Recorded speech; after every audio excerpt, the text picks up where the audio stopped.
And hello everyone, I'm John Beckman from the StubHub Center and LA Velo Sports Center in Carson, California, here for the final session of the 2017 UCI Paracycling Track World Championships. And we have several events online today, a lot of them being tandem sprints, and the tandem sprints for blind athletes with a sighted driver, about 300 to 350 pounds of athletes and machine going over 40 miles per hour around this 250-meter velodrome. And we'll be getting underway with that in just a couple of minutes. Let's talk about paracycling for a moment. For one thing, of course, the tandems, we've got the blind athletes, a blind stoker on the back of a tandem with a sighted pilot. Some of those sighted pilots are elite, internationally renowned elite cyclists on their own. We will also be seeing riders with certain disabilities in their body today, with that classification ranging from C5, which is minimal disability, perhaps some brain trauma allowing or causing a certain loss of coordination, all the way to C1, where there may be amputations. And of course, going from C5 to C1, the disabilities become a little bit greater. And let's talk about these. We'll talk about that a little bit later. Right now, we're going to go into a little explanation of what we're about to see with the tandems, the match sprints.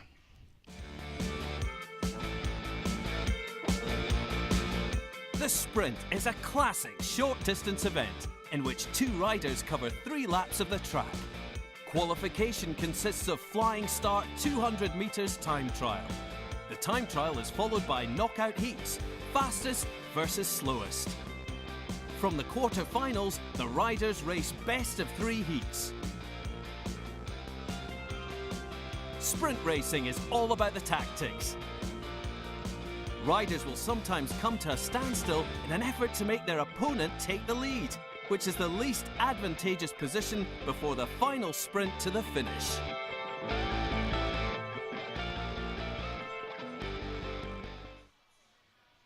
And as our tape announcer explained, the fastest qualifier rides against the 4th fastest. And then we go from the quarterfinals, that's in the quarterfinals, then the winners go on to the semifinals. This is the final 4, and we'll have 2 pairs of tandems out here. This first one, Australia, with Jessica Gallagher as our driver, and Stephanie Prixa, that is. And they are coming out second onto the track.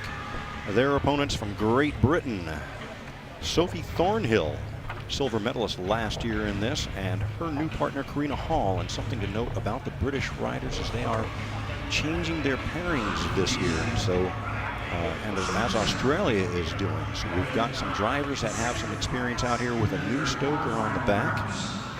Up next will be Great Britain with Alison Patrick and Helen Scott, followed by Great Britain's Aileen McGlynn and Louise Haston. So a lot of Great Britain success, and they have had success in previous World Championships as well. We'll talk about that in just a little while. 6 laps, first rider or first bike across the line without breaking any rules will be the winner. But that doesn't put you on to the finals right away. You've got to beat your opponent twice. So this is a best of 3 competition in the semifinals and the finals. No matter what the outcome here in this particular race, we'll see these riders again out here. And again, Great Britain at the front. Sophie Thornhill, silver medalist last year, with Helen Scott, who was riding actually in the next heats. And we've got, I believe, 4 laps remaining right now.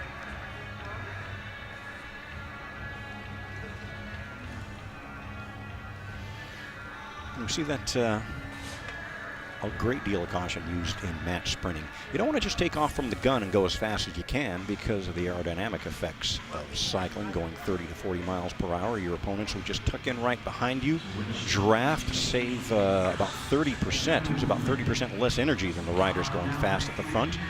The riders at the front would soon get very tired, and the opponents from behind would easily pop around. So the opening stages of a match sprint, even toward the last lap or two, are often evaluating the competition, looking at their pedal RPMs. Are they using a big gear? These are single speed track bikes, so they have just one gear on them. They're chosen by bolting sprockets on before the race. And so are they using a big gear, a small gear? Are they going to have a high top end speed, or will they be able to accelerate rapidly? These are things you've got to consider in match sprints. And right now, Great Britain, Thornhill, and Hall deciding to match the pickup of the pace that the Australians, Gallagher and Preeksa, are setting. So it looks like Great Britain wants to stay at the front and challenge the Australians to try to come all the way around the top. And you see the Australians with a lot more acceleration. They're coming around the outside now, but now things are evening up. Great Britain evening things up on the inside. The Australians might have a little bit more speed, but a longer line, and it is going to be Great Britain on the inside. Sophie Thornhill, last year's silver medalist and world champion with Helen Scott in 2015. And she is riding with Corinna Hall, and Thornhill and Hall have one ride over Australia, and we will see this pairing again in just a little while. We'll talk about how these riders qualified this morning. It was 200 meters, which is about 4/5 of a lap out here, by themselves on the fly against the clock. And Australia qualified in 11.3 seconds for 200 meters. That is 64 kilometers per hour. Great Britain actually didn't qualify as quickly. They were 0.3 of a second back at 11.65, or only 62 kilometers per hour. But as we saw there, Great Britain got the front. They controlled the pace, challenged Australia to come around, and Australia couldn't quite get their timing right. So a lot of tactics involved in the match sprint. My years of cycling,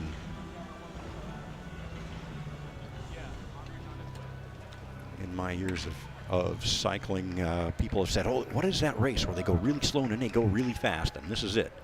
The slowest and the fastest event in track cycling.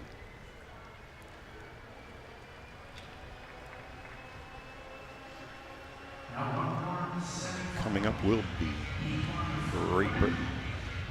Great Britain, Alison Patrick, the driver, with Helen Scott. Again, Helen Scott used to be paired up with driver Sophie Thornhill. They had a silver medal last year in the World Championships in this event, and a gold medal in 2015. Now Helen Scott on the back, teamed up with Alison Patrick.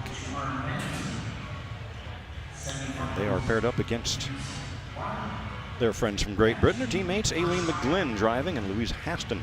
So team number 94, since we've got identical uniforms here, team number 94, and we'll see if we can figure out who is whom here, is Patrick and Scott. Scott, that former world champion, qualified at 11.5 seconds, or 62.5 kilometers an hour. Almost as fast as the pairing, that first pairing that we saw just a few minutes ago. And then Aileen McGlynn and Louise Haston qualified at 11.54, just 3/100ths of a second apart. And that is the interesting thing about the qualifying and quarterfinal process, is that the fastest qualifier rides against the least fast, or if you can call it slowest qualifier. And so that sets up a bracket in which you are continually racing against somebody who's either faster or slower than you were. If you qualify fastest, you ride against somebody who is a lot slower. If you qualify somewhere in the middle, you're riding against somebody who is very comparable to yourself in speed. And we see that here with just 1/100th of a second between the 200-meter qualifying times. Great Britain number 94, Patrick and Scott, are the riders at the front. We see this 45-degree banking of this velodrome, too steep for a bike going very slow to stay up on it. You've got to go really 12, 15 miles per hour to be safe, to have just enough centrifugal force to stay up on there, and in the early stages again try to conserve energy. Both these teams choosing to stay just on the apron, and after a while I think the rules stipulate that they're going to have to stay on up there, but now from the very bottom up along the rail. And I can tell you, the first time you ever do this on a track bike is scary and exhilarating. It's a thrill ride.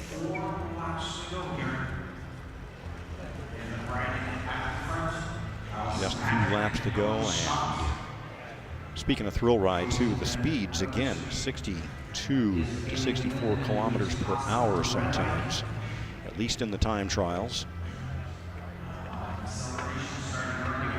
Got a lot of horsepower with 2 engines on one carbon fiber bike. Looks like both teams out here using metal rims. We're halfway through here, 3 laps to go, and things starting to pick up a little bit. Notice the drivers looking back, the sighted drivers are looking back at the opponent. In a match sprint, if you were not looking behind you, your opponent could dive down that 45-degree banking, be up to speed, and be going by you before you know what hits you. So always looking back. I'm sure now that the blind stokers on the back are listening as well. But as they get going, of course, the sound of the wind going over them now, well over 40 kilometers an hour as they go past at the bell. 1 lap to go. Still Patrick with Scott leading McGlynn and Haston, both teams from Great Britain. Very straightforward. And it is not going to be the race for McGlynn and Haston as Patrick and Scott come across the line. The 200-meter time, by the way, on that was just under 12.1 seconds. So about 3/4 of a second slower than their time trial times, as these races tend to be very tactical. You don't want to be at the front and wind things up again real fast, real soon. Wear yourself out there in the wind while your opponent drafts behind you and slingshots around. So things typically careful in the early stages. And we go on to the men next.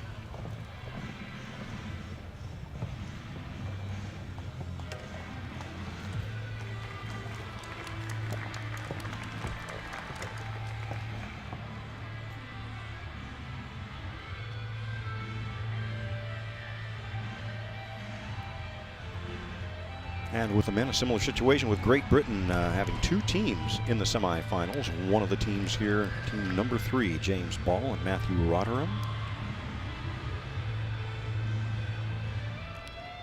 They qualified in 10.05 seconds. That is 71.7 kilometers an hour. They're sitting just in front of their opponents from the Russian Federation, Leonid Tyutin and Artur Spirin. Tyutin and Spirin qualified at 10.8 seconds, so a big difference here. The faster qualifiers, Great Britain team number 3 at 10.05, and 3/4 of a second behind them was this Russian Federation team. 71.7 kilometers an hour versus 66.6 kilometers an hour. That is the difference of a decent walking pace, a visible difference in speed. And so for the Russians here, Leonid Tyutin and Artur Spirin, it is going to be a matter of tactics. Either psychological, pushing the Brits, the British riders from the back, by riding aggressively toward them and perhaps making the British riders lead them out and get them to go fast and wear themselves out early. Or perhaps that surprise attack down the track when the British riders are not looking behind them. Or perhaps our Russian Federation riders would like to eventually get in front of the British riders, and that is when things get interesting. When the lead rider actually uses the bike and his body to hold his opponent high on the track and hold him up there contained, going around the long way until the last moment, and then dive down the banking. You get about a half a second jump on your opponent that way, because your opponent then has that half a second or so reaction time. But so far the Russians content to sit back, watch the British.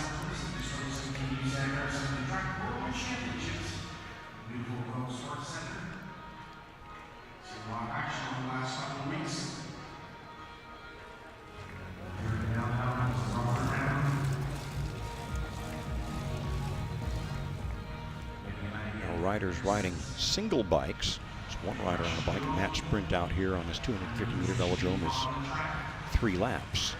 But tandems take a little bit to get moving.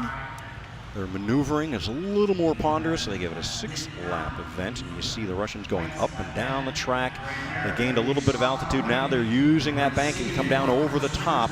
And we will see now if they try to control the speed of the sprint. They know that the British are about 3/4 of a second faster than they are over the last 4/5 of a lap. And so if they can keep the speed lower and perhaps simply out-accelerate the British to the finish line, they could win this race. Match sprints are so much about the tactics you use and your relationship with your opponent, your position relative to your opponent when this all-out sprint to the line begins. And there at the bell, the Russians have the British on the outside, and still not enough power as the British riders coming over the top. No problem whatsoever in our top qualifiers. James Ball, Matthew Rotherham take ride number 1 out of this best-of-3 series. 200-meter time of 10.8 seconds. And that's about the qualifying time of the Russians, Teuton and Spirin. About 3/4 of a second slower than what Great Britain is capable of in an all-out sprint. And so team number 3, Great Britain, 1 ride down and another ride to go as the Russian Federation will come back against them to try to even the score. A lot of power in that British team, and the British teams, the elite teams and the para teams, known for guys with big legs and a lot of strength, and you see it there in the driver, James Ball. As we go to another team from Great Britain now in our other semi-final pairing, Neil Fackey and Craig McLean. Team number 4. They qualified in 10.2 seconds, or a little over 70 kilometers an hour. They are up against Malaysia. And Rizan Mohammed Afiq Afifi driving, and Rasul Mohammed Karul Atta as the stoker. They qualified about less than half a second behind Team 4 at just under 10.6 seconds, 68 kilometers an hour. So 68 kilometers an hour was the qualifying speed for the Malaysians, 70.5 kilometers an hour the qualifying speed for Great Britain, team number 4. And something I learned this morning was that being an American, I'm not quite familiar with the entire workings of the former British Empire, but Malaysia is a Commonwealth team, as are New Zealand, Australia, Great Britain, and as such, they are here trying to qualify for the Commonwealth Games, as are the British and the Australian riders. And according to their results here at the World Championships, they garner world ranking points, and the top world ranking teams will qualify for the Commonwealth Games. And it's just not something that you hear of too much, where the top race in the world is qualifying you for something a little more quote-unquote local. But this race not only meaningful for the title of world champion or a World Championships medal, but also important in order to gain world ranking points to qualify for the Commonwealth Games. This year, and I don't have the location of those games, but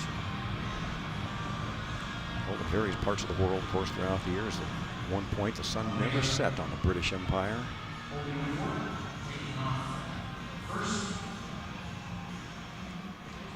We'll be coming up on team sprint finals here momentarily. A very just a fascinating precision 3-rider team event. But right now,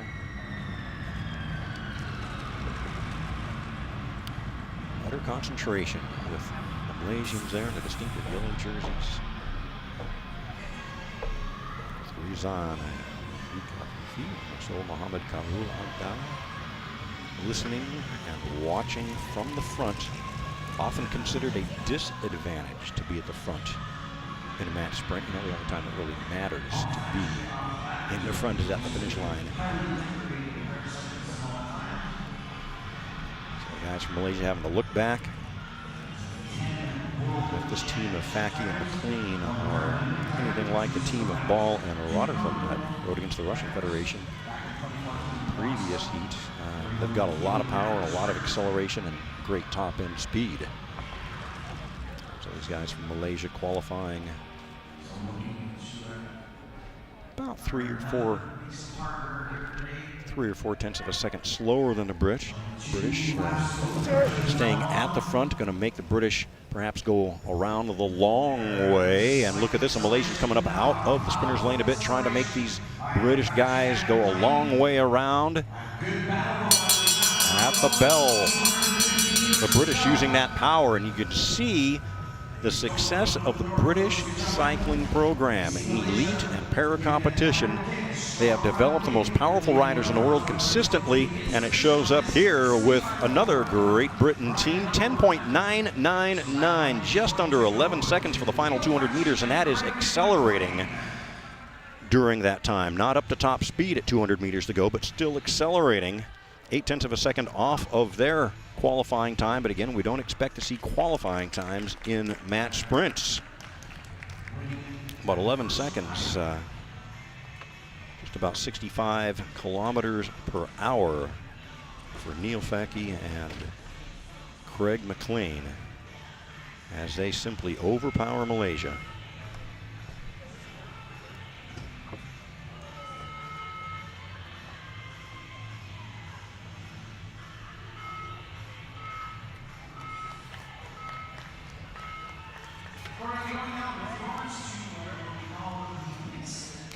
And we prepare now for the 3-lap team sprint final. We'll be back to our match sprints on the tandems in just a little while. They will get their rest between races while we have 2 rides for the medals in team sprint.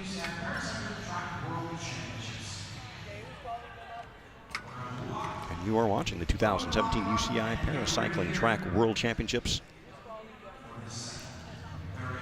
The LA Velo Center, StubHub Center in Carson, California. Los Angeles Basin. Ironically enough, here in sunny Southern California,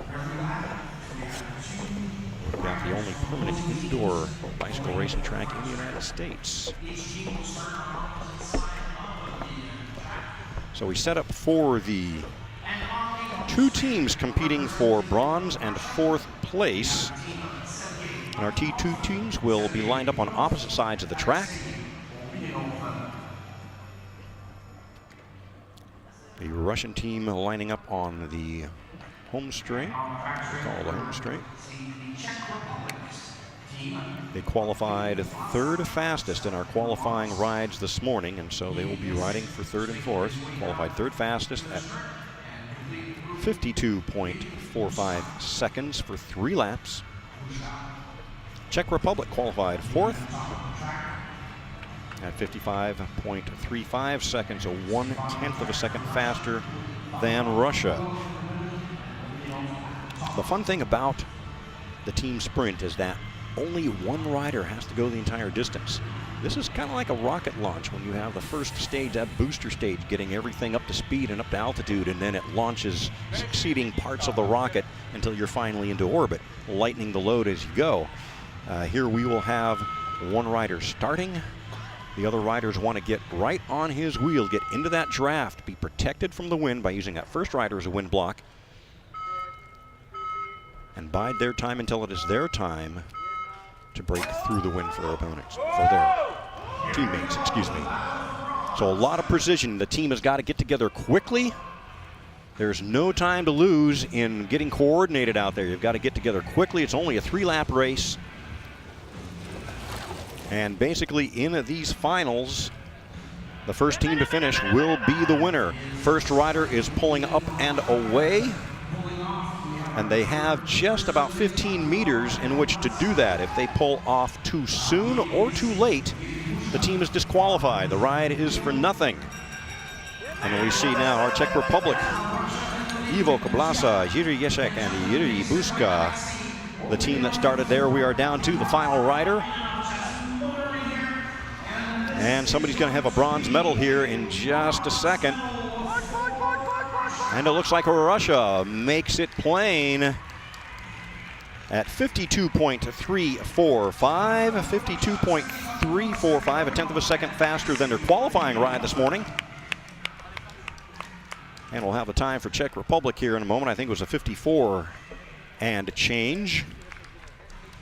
Well, you saw that Russian Federation was Sergei Butukov, Sergei Pudov, and Alexei Obedinov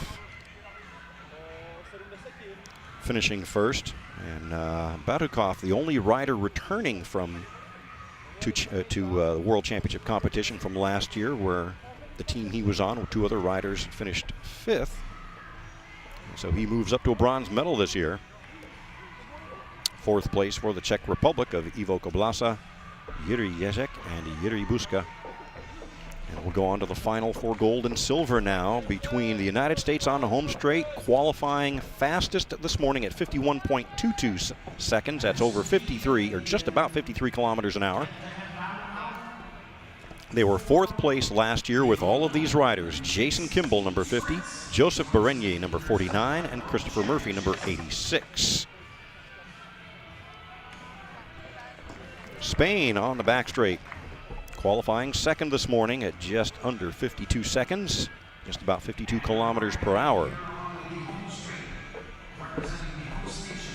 Two riders that were on this team last year earned a bronze medal in the World Championships. They were held in Italy, and that's Amador Granados Alcorta and Eduardo Santos Asensio, number 43 and 44 respectively. New here for 2017 with him is Pablo Jaramillo Gallardo. And we are still getting ready back on the back straight. The Spaniards getting up onto the line now, on their way up there. We see the mechanical starting gate. The first rider in each team is in a mechanical starting gate, and that is tied directly to the timing system. You hear the countdown timer with the low tone beeps and the fifth high tone beep. When that fifth high tone beep is sounded, the timing starts, and that mechanical starting block releases the first rider. The other riders being held up by International Cyclist Union commissars. 3 laps to gold or to silver.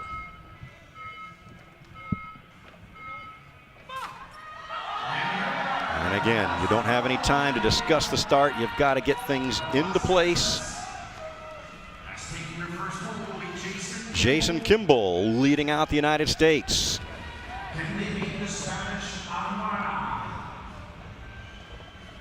Alcorta, followed by Asensio.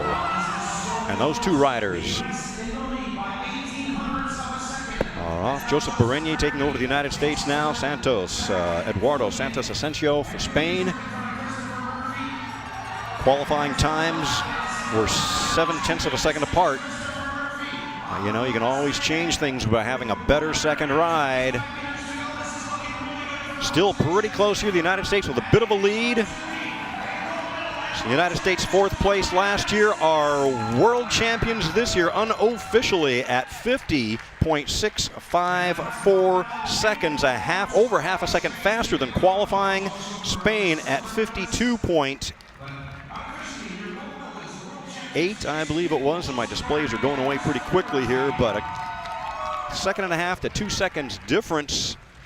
And so silver medal for Spain this year, moving up from a bronze last year. And we'll talk a little bit about more now as we look at one of our American riders. Talk a little bit more about the C1 through C5 classifications. Again, this is a combined team time trial or team sprint, where there are certain numbers of points awarded or a certain number of points assigned to certain levels of disability. You can have any more than 6 points worth of ability on the start line. And so typically a combination of riders between C5, the least disabled, and C1, where riders are missing a limb or have a greater degree of brain trauma, are on the line together. This can also include women, and some of the teams have had women. I think Well, everybody that qualified out here today were all men's teams, but varying degrees of disability. And that concludes our finals for the mixed team sprint. We'll be going back to our tandem sprints with the women, second ride, and the best of 3 series, for bronze and 4th place, and for the gold and silver.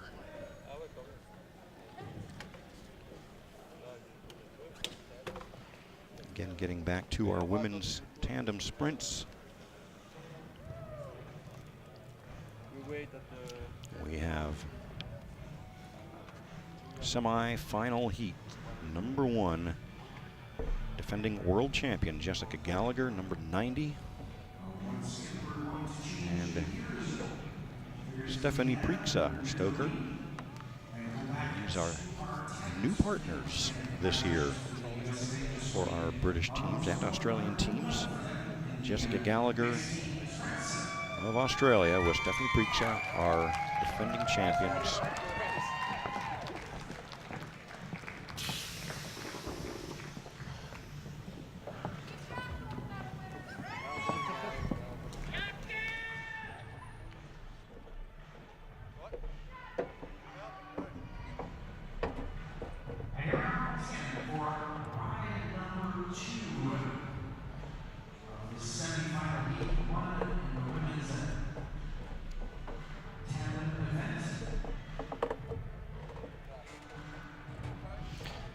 All right, Great Britain, Sophie Thornhill, silver medalist last year.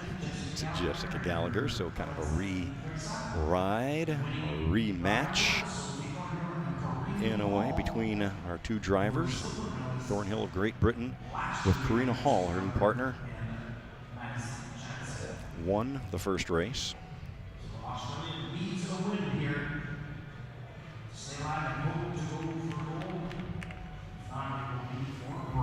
Now, between races, sometimes the riders will, or mechanics actually in this case, will work on the bikes, change the gearing sometimes. If they say, well, we're not getting quite enough top speed, we need more top speed, they will put a bigger gear on. That means typically that big sprocket that is underneath the stoker on the right side of the bike, that big sprocket back there could be replaced with a bigger one or a slightly smaller one if you want an easier gear for better acceleration.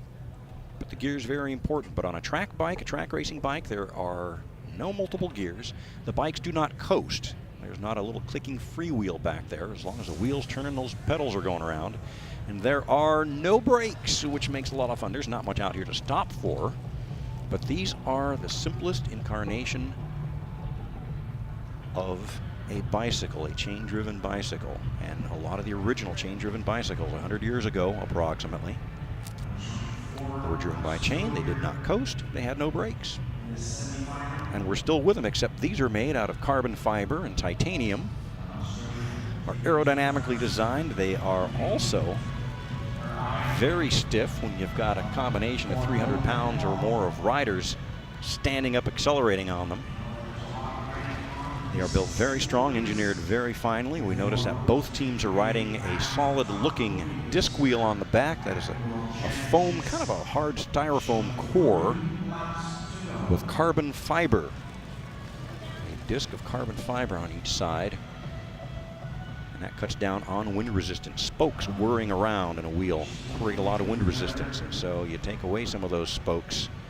Now the British teams have elected to go with what looked like aluminum wheels out there with spokes, perhaps for strength, as tandem bicycles on a tight turned 250-meter track are under tremendous stress. There's a multiple spoke carbon fiber wheel on the front of the Australians. Australians really want to win this one. Got to win this one if they want to go to the gold medal final. If the British win this one again, then it's off the gold medal final for them because they've won 1 race already. The Aussies are in trouble, and it looks like they're going to save their energy for a 3rd and 4th place final. The Aussies giving up gold this year. Jessica Gallagher, no repeat on the gold, but a possibility of moving up to gold for Sophie Thornhill of Great Britain on the front of that winning tandem. 200-meter time, 11:98, just under 12 seconds, and it is Great Britain, Thornhill and Hall, 2 rides in a row over Australia. So they will go on to the final, and you can see just the power of the British athletes, and the Australians knew they were beat. Both of these teams are new pairings. Gallagher of Australia, last year's gold medalist in the World Championships. Thornhill of Great Britain on the front of that Great Britain bike, last year's silver medalist. A bit of a re-ride there, but new stokers, and Great Britain is off to the final. Against whom? Well, that may be decided here in this next ride. In heat number 2, we've got Great Britain, who won the first ride. It's Alison Patrick and Helen Scott. Helen Scott, the stoker, the rider on the back. And Scott was teamed up with Sophie Thornhill when they won that silver in 2016 and gold in 2015. And now Scott riding with a new driver, Alison Patrick. And I spoke to the manager of the British team. He said, well, we just decided to mix it up a little bit, try different combinations. And so they are experimenting here at none other than the World Championships. And they are team number 94. And again, Great Britain, their opponents, team number 93. Aileen McGlynn and Louise Haston, whom I don't see previous results for in recent World Championship or Olympic competition. Doesn't mean that they aren't accomplished nationally and internationally, but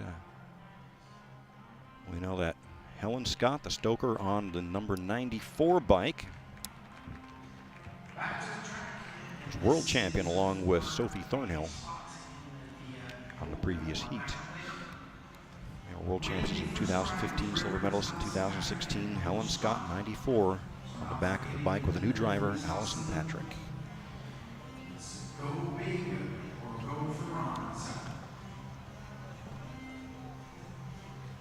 So Team 94, the winner of the first ride.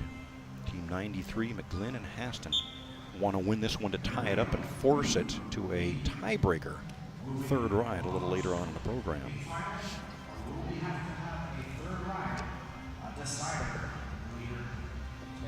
And you wonder what happens to people who lose their quarterfinals, who never make it into the semifinals. Well, they're coming up next in a one-ride competition for 7th and 8th place and 5th and 6th place.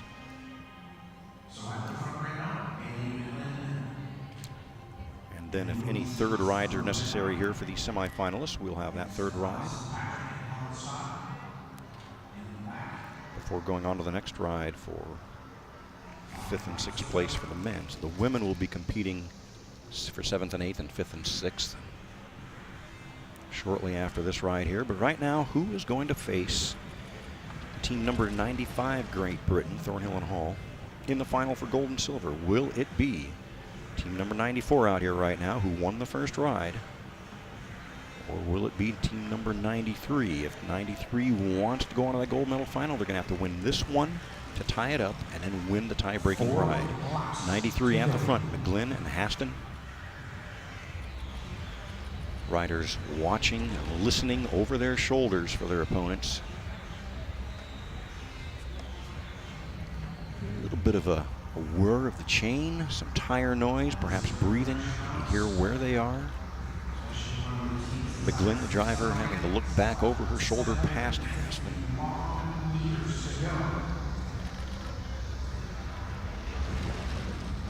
You don't want that other team taking you by surprise. It's amazing how much speed you can get diving down this 45-degree banking underneath your opponent. Go right past them, and if they're not looking back, you're up to speed before they know what hit them. So gradually winding it up is team number 93. And you see 94 going for altitude, coming back down, going to take a shot off of him here at the bell. 1 lap to go, 94. Patrick and Scott trying to get a little bit of speed, a little bit of momentum to come around, and it is going to be a tough job. If you don't get around right about now, then you've got that long outside line through the turn, and if 93 can keep their legs under them, they could do it. And a very close one there. I believe it was 94 coming around the outside. And oh, it is indeed too close to call. We're going to wait to see if to see who won that one. Got to be careful here. Wait for the officials.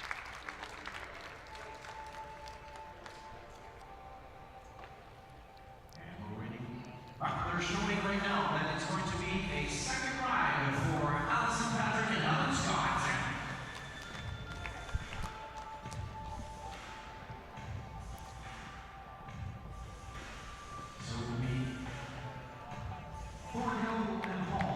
All right, and it looks like we've got a tie game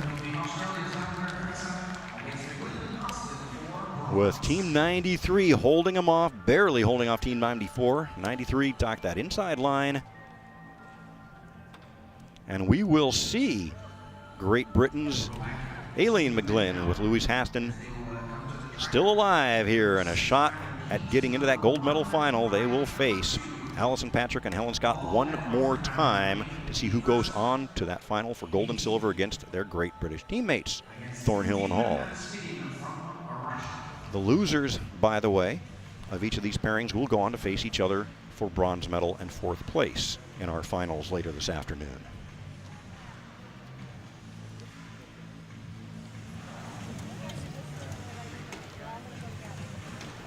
And so back to the men.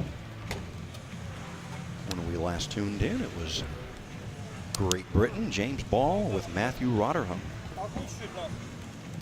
coming over the top of the Russian Federation bike, Leonid Tutin and Artur Spirin.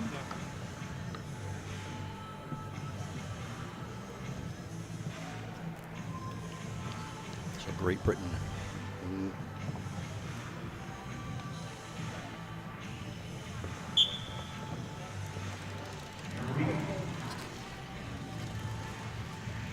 Great Britain over the top of the Russian Federation in 10.8 seconds. About 70 kilometers an hour, 68 kilometers an hour. The Russian Federation had drawn the second starting position in the first ride. They draw for positions before. Who's going to start this thing? Who's going to follow? If you draw the starting position, you've got to keep it rolling first a lap or so. And which sounds interesting. You have to keep it rolling. Well, yes, sometimes on these fixed gear track bikes, in order to force an opponent in front, a bike will come to a standstill. Not so much in the tandems. Takes a huge amount of coordination. There are a few teams in the world that can do it, but typically on the singles bikes, though, we will sometimes see what is called a track stand, where they want to be able to keep an eye on their opponent so much, or they want their opponent to lead them out into the sprint so badly that they will bring the bike to a stop and balance, force their opponent in front of them. Not so much something you do on a tandem, but a very cautious, very slow pace being held right now. Russian Federation started with the lead, but decided to give that up and let Great Britain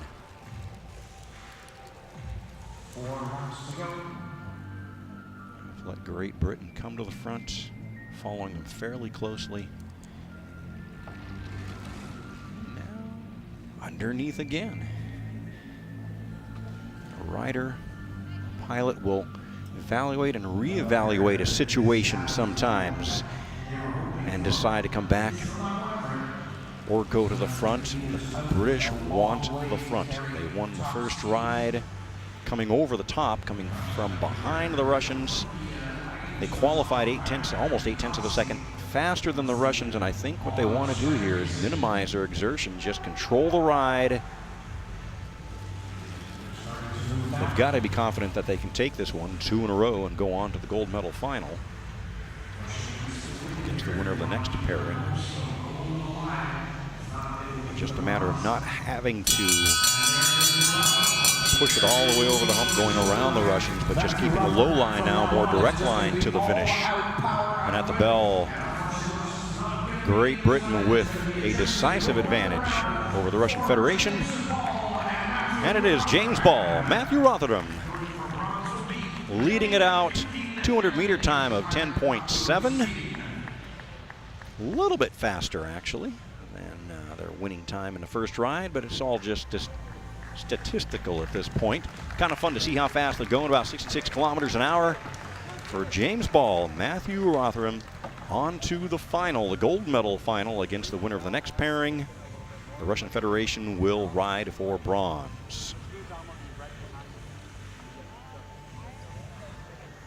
Who will they ride against? Well, we've got Great Britain team number 4.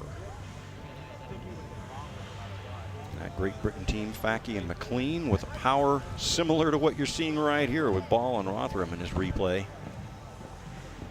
You see the hips. The ball gets into it. The whole body getting into it. Boom. You can almost hear it out there. And the excitement of Matthew Rotherham as they come across the line. So more action here coming up. Great Britain team number 4, Neil Facky with Craig McLean. They won the first ride over Malaysia. Malaysia manned by Rizan Mohammad Afiq Afifi and Rasul Mohammad Karul Adha. Qualifying just 0.3 of a second apart, so in an uninterrupted flying time trial on this track, these two teams have about the same amount of strength. What it may come down to is who's got better acceleration, who has better control over the other team. Great Britain has a lot of acceleration on a good kick at the end as they came over the top of Malaysia. They came around the outside, going the long way to win ride number 1 in 11 seconds, just under 11 seconds.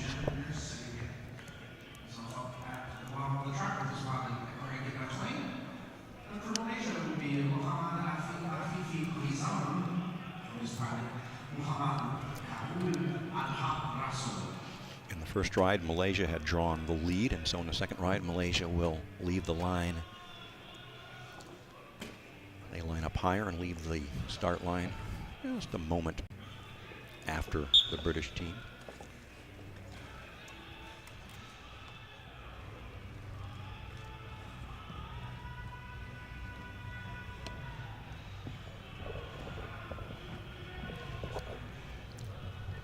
Slowest race in cycling, the fastest race in cycling.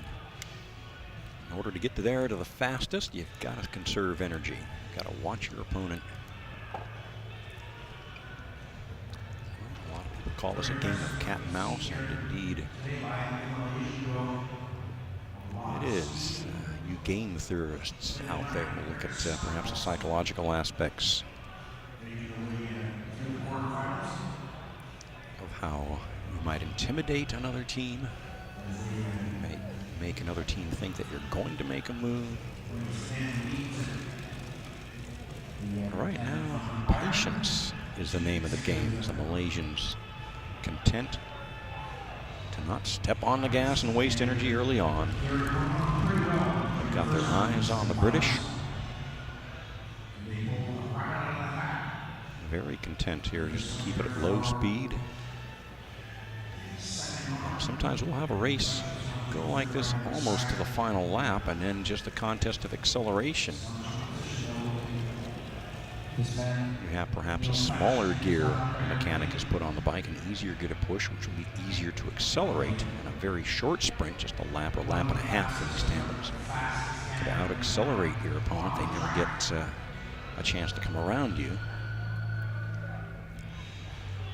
Sometimes that is reflected in the 200-meter times that we see. We've recorded in these men's finals 200-meter times of 10.8, 10.7, and for this team here, Great Britain over Malaysia in ride number 1, it was about 11 seconds, which is about a second, 3/4 of a second slower than their qualifying time. Because perhaps you're simply trying to keep the sprint as short as possible. Don't let the other team get up to maximum speed. They could be thinking about the finals too, saving energy. If we can go out there and take the Malaysians, control them, keep behind us all the way to the last lap, we can have a very short sprint and have more left in our legs when we take on our teammates in a final. Or the Russian Federation in a final. Still in the saddle, 200 meters to go. These guys have a very short sprint. I think the Malaysians' legs are going around a little bit faster, but the British accelerating a bigger gear and just accelerating right away from Malaysia, and a 200-meter time of 11.5. Took them 11.5 seconds to do the last 4/5 of a lap out there, so you know that was a very short sprint consisting completely of acceleration. Nobody ever got up to top speed, But that was good enough for Great Britain to hold off the Malaysians, and it is Great Britain team number 4 unofficially against Great Britain team number 3 in the finals for gold and silver then, as both of those teams were victorious. 2 in a row over their teams, and we see here the acceleration of that big gear, the ankling motion of the feet, and it is really beautiful, and of course it is machine-enforced synchronicity between the feet, but you see those white shoes going around. And of course these are fixed gear bikes. As long as the wheel's turning, those pedals are still going around. Gradually getting 350 to 400 pounds of rider and bike to decelerate. It will be Great Britain against Great Britain in the finals for gold and silver. Russian Federation against Malaysia in the finals for bronze and 4th place. As we prepare for more racing here. Indoor, permanent indoor velodrome in the United States and Southern California. And how did this come to be? We'll explain this in just a moment.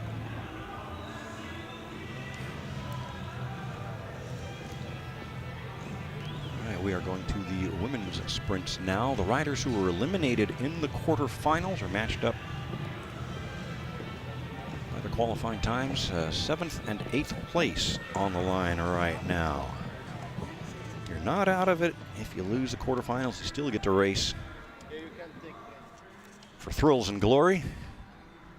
Qualifying for the 7th and 8th place final from Great Britain, we have a familiar name, Faki, Laura Faki, married to Neil Faki, who we just saw beat the Malaysians there. Laura on the front of this Great Britain tandem, number 92. Understand that Neil and Laura Faki were married shortly after Paralympics in Rio last year.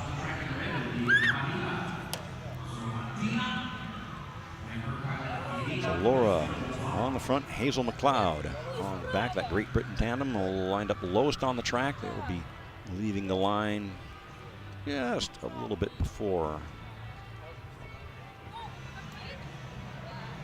I've got to take a look here. I've got to look better here. We do not have a ride for 7th and 8th, so let me stand corrected here. We've got Greece, Eleni Kalatsi. This is a ride for 5th and 6th. And we may have skipped the ride for 7th. Sometimes riders say it's not worth it. I can save my energy for some other event. So scratch that ride for 7th and 8th. Scratch the whole talk about Great Britain, although Laura Faki is still married to Neil Faki. But this is the Russian Federation and Greece in a ride for 5th and 6th place overall in this competition.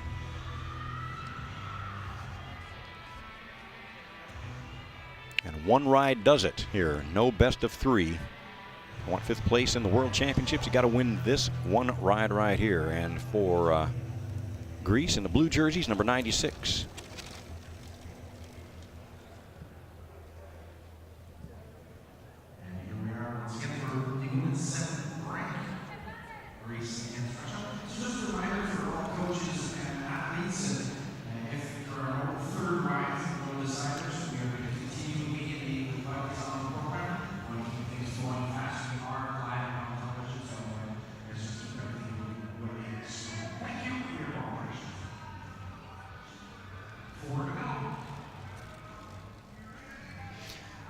And in our administrative confusion here, I think I was given a sheet that just had the teams listed next to the wrong ride. And so Russian Federation and Greece, apparently this is the ride for 7th and 8th, where I had Great Britain and Belgium as listed in the first ride for 7th and 8th. So if indeed this is the ride for 7th and 8th place, then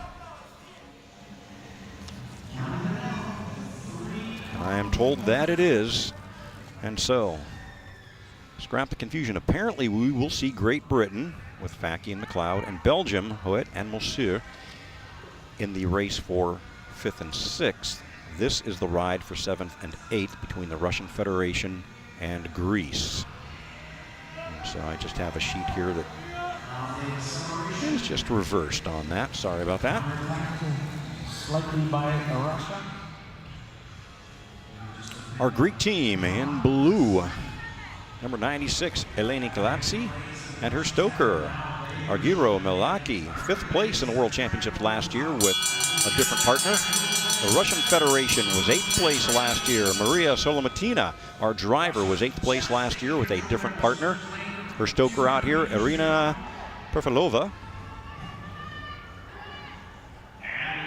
One ride does it all. Who's going to be 7th and 8th in this? And it looks like the Russian Federation on the inside for 7th place in this World Sprint Tournament, beating out Greece of Kalatsi and Milaki, who will be awarded 8th place.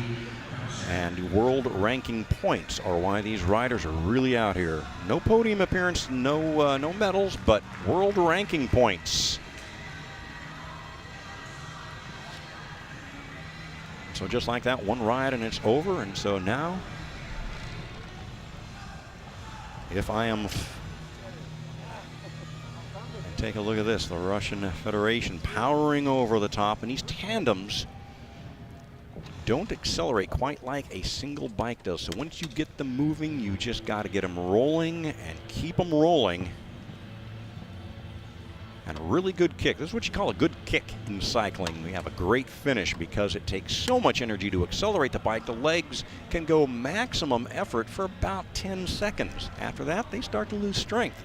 And if you can accelerate that bike and then keep it going and accelerate a little bit toward the line, you've got a great sprint. And the Russians did demonstrate that right there for 7th place in these World Championships.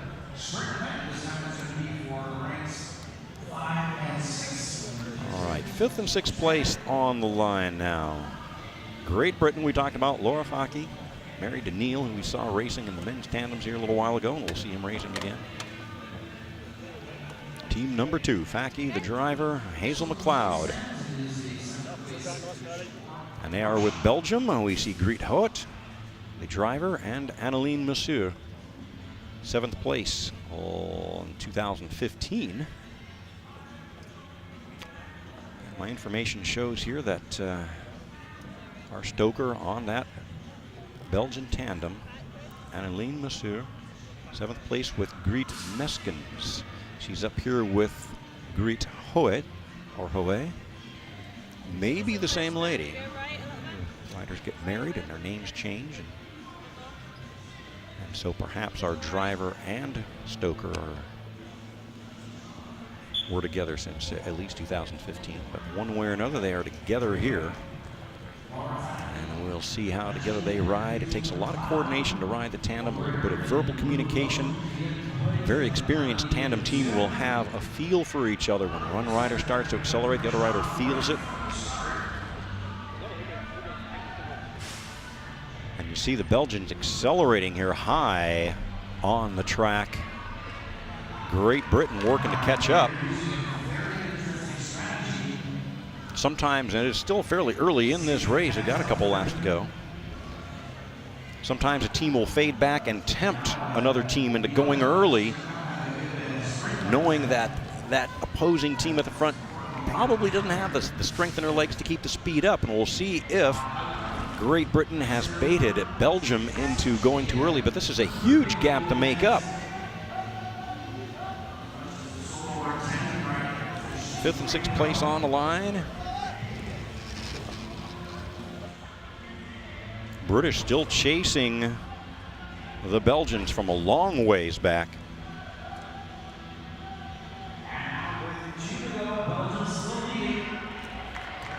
We're not even to bell lap yet. This is a long effort.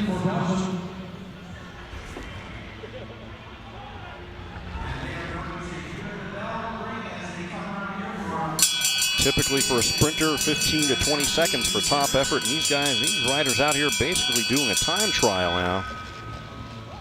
Well, it looks like the strategy is going to pay off for Belgium. It looks like they're on their way to a 5th place finish here today. And it will be Belgium.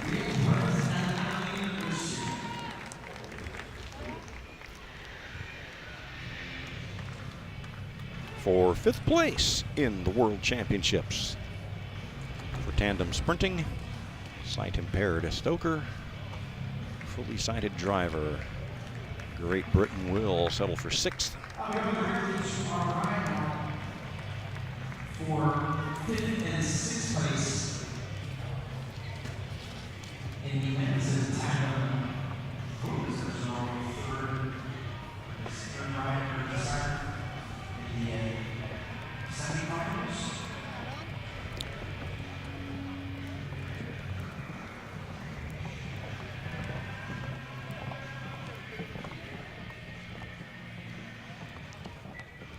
Taking it all the way to the line. Once you start, you got to finish it up, and just a little bit of an extra pump in the pedals there. A little extra burst of muscle power. And it is Belgium for 5th place in these World Tandem Sprint Championships.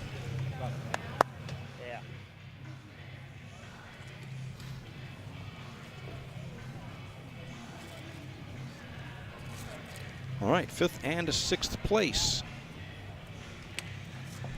in the men's.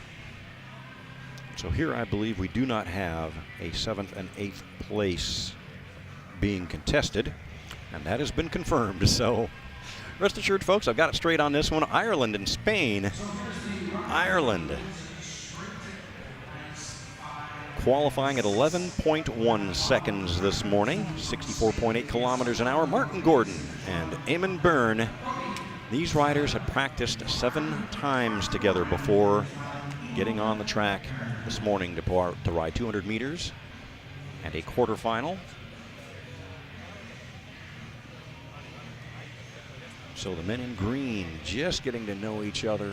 I was talking about the importance of that communication. We'll see how these guys can do here as they take on Spain. Ignacio Avila Rodriguez and Joan Fontbertoli qualified 0.2 of a second faster than Ireland at 10.9 seconds. That is over 66 kilometers an hour.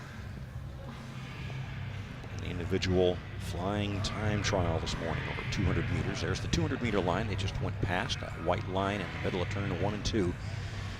Basically 4/5 of a lap. 200 meters being the standard distance by which a sprint cyclist's speed is measured. And again, we're talking 10 or 11 seconds. That is pretty much the maximum amount of time that human muscles can put out maximum power. It's going to vary from athlete to athlete. And the Irish wanting that 5th place award. They're holding Spain high. Spain, though, doesn't want to be held up on the track. They accelerate, try to get around the Irish. The Irish respond, and they are keeping Spain high on the track, making them go the long way around, and see how they're a little bit overlapped. And now the Irish giving Spain a little bit more room. A little bit of a gap there. Now we see the Irish slowing down a bit. Everybody's slowing down a bit. Dangerous thing to do with a tandem, because once you lose that momentum, it is hard to get back, and the Spanish decide not to slow down that much. The Irish weren't looking back there. Boom, down the track go the Spaniards. Up to speed. The Irish have to work too hard to get back that speed that they lost in trying to control this race. They let too much speed go away. They are doing a good job of catching up now, coming into the draft of the Spanish. Long sprint on these tandems today. Still 1 lap to go. And so the Irish climbing back on there. They've got the draft, but do they have the power now to come all the way around? They've only got 50 meters to do it. They're a bike length back, and it looks like it's going to be Spain on the inside with a great move. A great move nearly 3 laps ago when the Irish went up track, slowed down a little too much, and that Spanish driver, Ignacio Avila Rodriguez, saw the opportunity, dove the bike down the banking, kept the momentum up, and the Irish never recovered. And so it is 5th place in this sprint tournament to Spain, while Ireland's Martin Gordon and Eamon Byrne settle for 6th. Great tactics. You see why it is so important. And so Irish going up the track, slowing down, and that split-second decision by Avila Rodriguez with Joan Fontbertoli on the back. They say go. They see the opportunity, and in the relatively ponderous world of sprint racing for tandems, if you have an opportunity to get the speed up early, you just carry it, because two guys on a big bike have a lot of momentum. You've got the opportunity, you take it. And for Spain, that results in 5th place in the World Championships.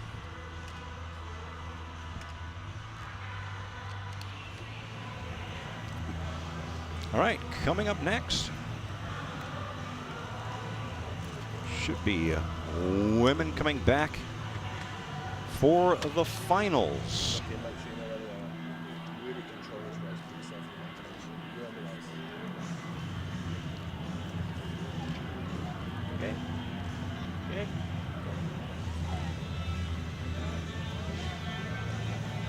Should be the final for bronze medal, best 2 of 3. Got to beat your opponent twice.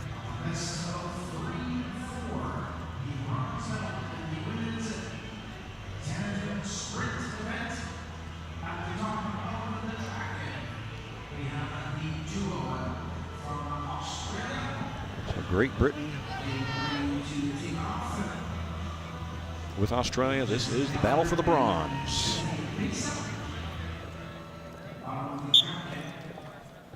The Australians, Jessica Gallagher, as driver last year with a different stoker, Madison Hansen, who won the World Championships. Now Gallagher with Stephanie Prixa competing for the bronze medal against Team 93, Great Britain. They lost 2 straight to their compatriots, number 1994, Great Britain, Patrick and Scott. We'll see Patrick and Scott up here in the gold medal final against another great British team. So team number 93 for Great Britain, 3 Great Britain teams in the finals. Could be a blue and red and white podium. Thank you.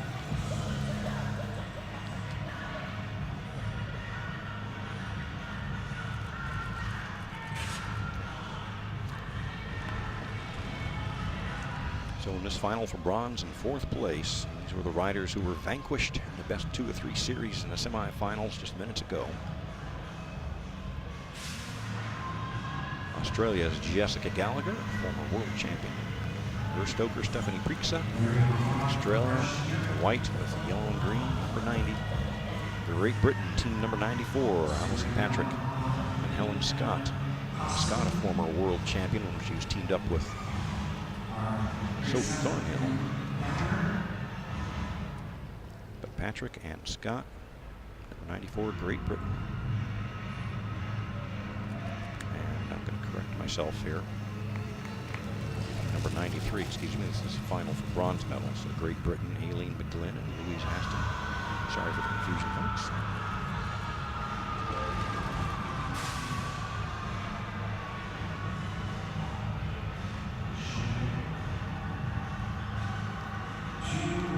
Teams losing 2 straight in the semifinals, so going for 3rd and 4th. There we go, McGlynn and Haston. My apologies, I've got people. No, wrong people, you silly yank. Sorry about that.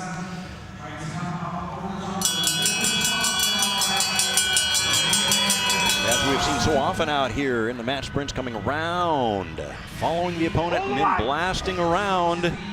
A risky maneuver with you've got a long tandem bicycle to get all the way around, but the Australians doing a great job of it here. Gallagher and Prixa taking ride at number 1, unofficially in 11.8 seconds. A little bit off the qualifying time, but again, a tactical race, and Australia 11.8, and you see the jump there out of the saddle. If you can get both riders out of the saddle on the tandem, keep it smooth, you've got a big power advantage. And the Australian ladies with great team coordination there. You got to believe that Gallagher holding on to those handlebars, got to have some great upper body strength. Sprinters do a lot of upper body weightlifting as well as lower body weightlifting to gain the power they need for these explosive races. We will see these teams once again in the second in their best of 3 rides coming up in just a little while.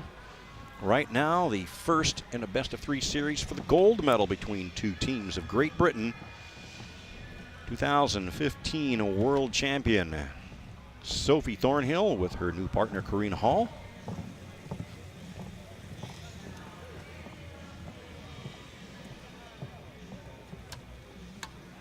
And they will be against Great Britain team number 94, Alison Patrick and Helen Scott.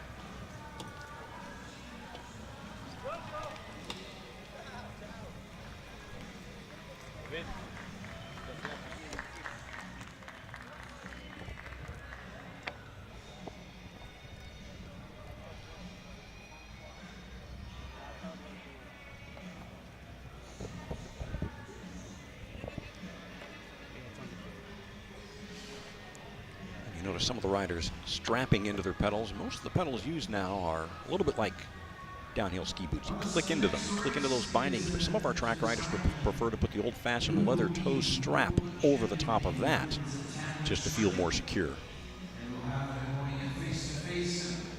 Sophie Thornhill and her partner Karina Hall and Alison Patrick and her partner Helen Scott. And we see the strap there on the front rider, the driver, team number 94. So that would be Alison Patrick. I think the stoker of the 95 bike, Karina Hall, has a strap over her foot as well. Mid-1980s, when they developed what we called clipless pedals, no little metal clip over the toe, no strap over. We thought, wow, this is so comfortable, and it indeed is. Got to make sure your shoe's on tight. Have a good secure feel. You see the riders, the shoe being held on the pedal in the exact position by the cleat of that shoe clicking into the mechanism on the pedal, holds the foot in the exact position where the ball of the big toe typically is pretty much over the center of the axle of that pedal, and it's going to vary from rider to rider and specialty to specialty, but it tends to generate that little ankling motion you see where the toes come down and the heels go up at the bottom of the stroke. Very fluid motion. You get a little bit of power out of the calf muscles, but not a lot. But it does tend to help make that pedal stroke circular, getting as much power out of all parts of that stroke as you can. The human body not necessarily made for pulling up real hard, but you try to at least lighten the pedal. Pulling up on the pedal typically just lightens the weight so you're not resisting the foot that's going down as much. And that is really a big part of pedaling and the pedal dynamics. Most of that power, of course, coming on the downstroke. Sometimes these bikes will accelerate and you see the bike jerking forward with each downstroke and then settling back a little bit when the cranks are vertical. A little bit more visible on a single bike than a tandem. Our number 94 team, Patrick and Scott. The 95 team, Thornhill and Hall. Thornhill on the front of the number 95 bike used to be teamed up with Helen Scott on the back of the number 94 bike. The 95, Thornhill and Hall at the front.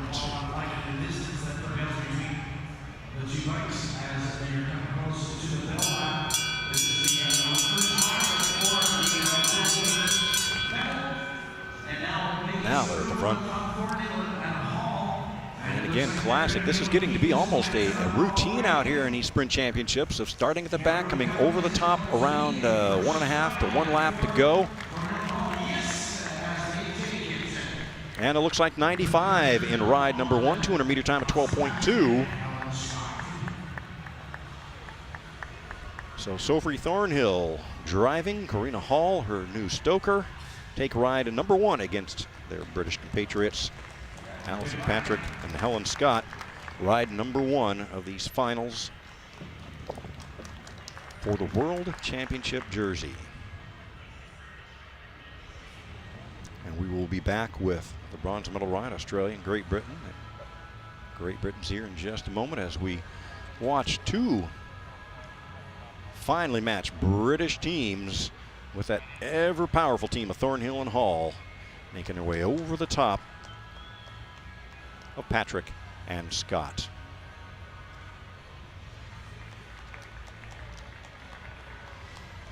You got to finish what you started. You keep those pedals going around. And on 12.2 seconds, not a real fast time. It's about a little over half a second behind the qualifying time. But again, energy conservation is a big part of the game of match sprinting. Don't sprint any earlier than you need to. You don't want to wear yourself out in that ride, and you don't want to wear yourself out for future rides. So often in cycling, the endurance riders, who we will see up here in a 15-kilometer scratch race momentarily, they joke to the sprinters about how the sprinters don't need to be very fit. They just go out there for a few seconds, go hard. But when you've got to do it 9 times in a day with that maximum effort, hey, a lot goes into it. First ride between Malaysia,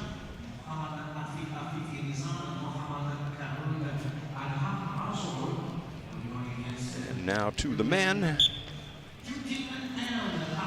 for the bronze medal. And a little harder for me to screw up this pairing here. For the bronze medal now, the Russian Federation, Leonid Tyutin and Artur Spirin, and the red jerseys were beaten 2 straight by Great Britain's Mr. Ball and Rotherham. Malaysia's Rizwan Muhammad Afiq Afifi with Rasul Muhammad Karul Hada were beaten by Great Britain team number 4, Faki and McLean. So the battle for the bronze commences.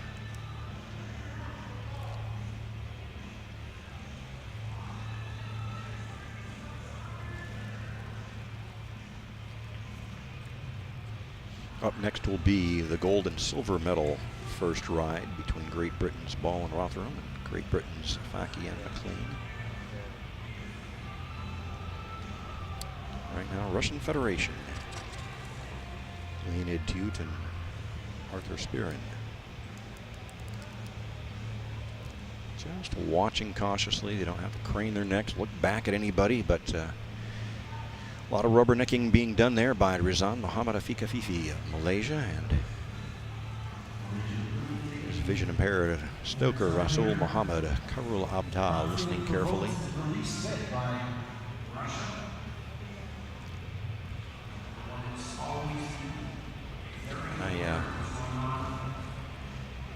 I cannot quite imagine what it is like to go careening around these 45-degree bankings at 40 to 45 miles an hour, or 65 to 70 kilometers an hour.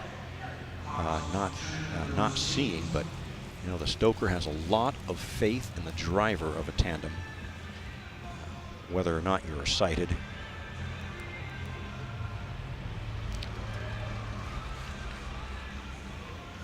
Quite the sensation. You get a little bit of a G-force. It's not like 2 or 3 or 4 Gs like flying an aerobatic airplane, but you do feel a little extra weight.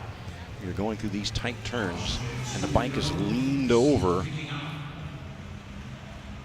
some tracks and some speeds. The bike will be leaned over almost parallel to the ground. So it is indeed quite the thrill ride, up and down this banking. The Malaysians gaining some speed and some catching up for our gentlemen from Russia. They've got to catch up. They would have to really light the afterburners at this point. They don't make up all of that distance. A little miscalculation perhaps by Tyutin of Russia, and it is Rizwan Afiq Afifi and Rasul Karul Abda of Malaysia taking ride number 1. 200-meter time of 10.8. From the front, the Russians unable to come around. And we will see these riders again in ride number 2 in their battle for the bronze as we go to the gold medal round. And while they prepare, we take a look at Malaysia, and you see how banked over through those turns they are. During training sessions, when people are on and off the track and some of the riders are just cooling down from their training on a track and they are on the apron, you've got to make sure you do not ride too far out towards the banking, because somebody can come by at 40 miles an hour and you can hit heads at 40 miles an hour because the people on the track and low on that sprinter's lane on the board track are leaned over so far. And so you want to stay a little bit away from the track surface if you're just cooling down on the apron during a training session. And I'm sure these men have trained together a lot. James Ball with Matthew Rotherham. That is Great Britain team number 3, and they will be battling for the World Championship jersey against Neil Facky and Craig McLean, Great Britain team number 4. I've just got to make it hard on poor announcers like me by having identical helmets, identical equipment. The British teams, Olympic teams, Paralympic teams, very well equipped, very well coached. The sports science and sports psychology program is very thorough.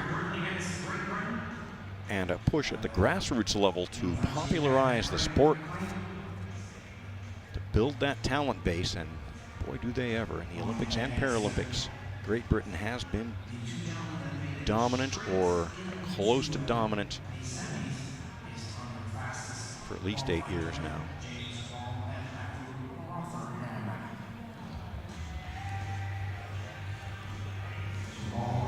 So team number 3 leading out is Ball and Rotherham.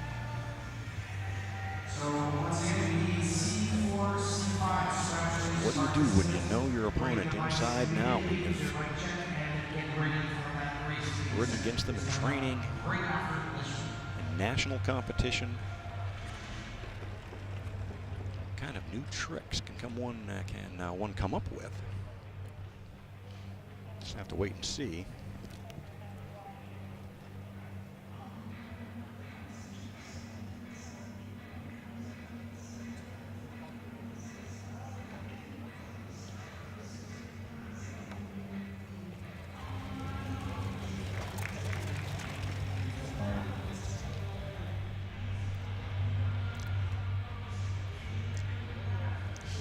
Six laps of a 250-meter velodrome.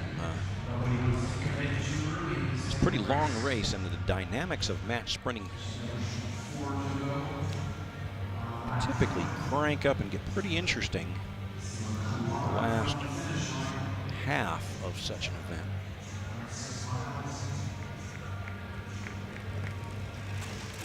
It is nice, though, to get out there, get a few laps, get the feel for the bike and for your partner. As we have mentioned, the Irish team that we saw in a 5th and 6th place final. They've only ridden together 7 times before they started riding the World Championships qualifying this morning. Of course, the riders from Great Britain, more experienced than that, but a couple of warm-up laps here.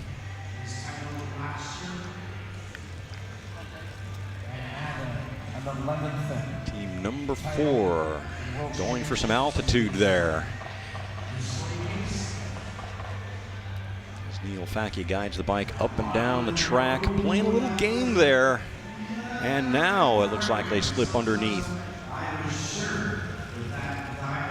Slipping underneath Ball and Rotherham, so it is 4 leading 3.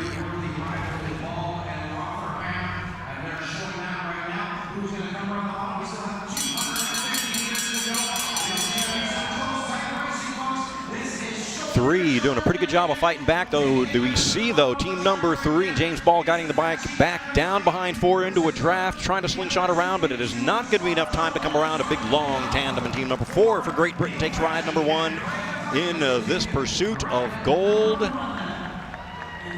And the world champions jersey, 200-meter time at 10.5 for team number 4.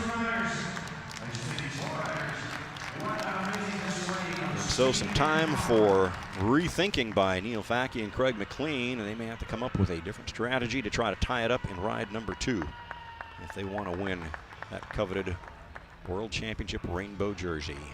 Look at this, up and down the track.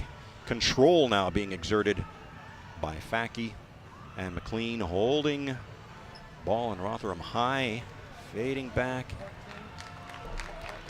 And here later in the race, after they slipped underneath, up and down the track a couple times, got team number 3 into a rhythm of going up and down with them, and then boom, down the track they go underneath, take the lead, and they did not relinquish. We will see again what happens in their next ride when we come around for ride number 2. Right now, we are going to go to massed start racing.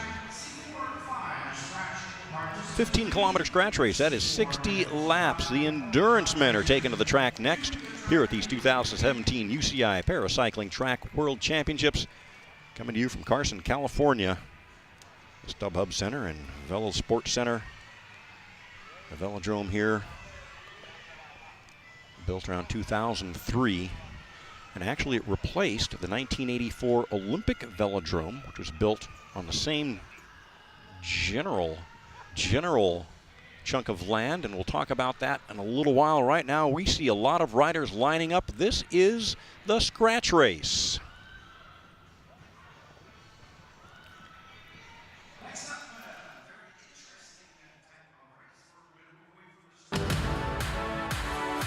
The scratch race is a classic first across the line mass start race. The men race across a distance of 15 kilometers. The women race across 10 kilometers. Endurance riders often surge in an attempt to unsettle all the sprinters in the field. In turn, the sprinters will try to shelter with the pack for most of the race, conserving their energy until the final laps. The starter will indicate the leading rider by pointing as they pass on the home straight.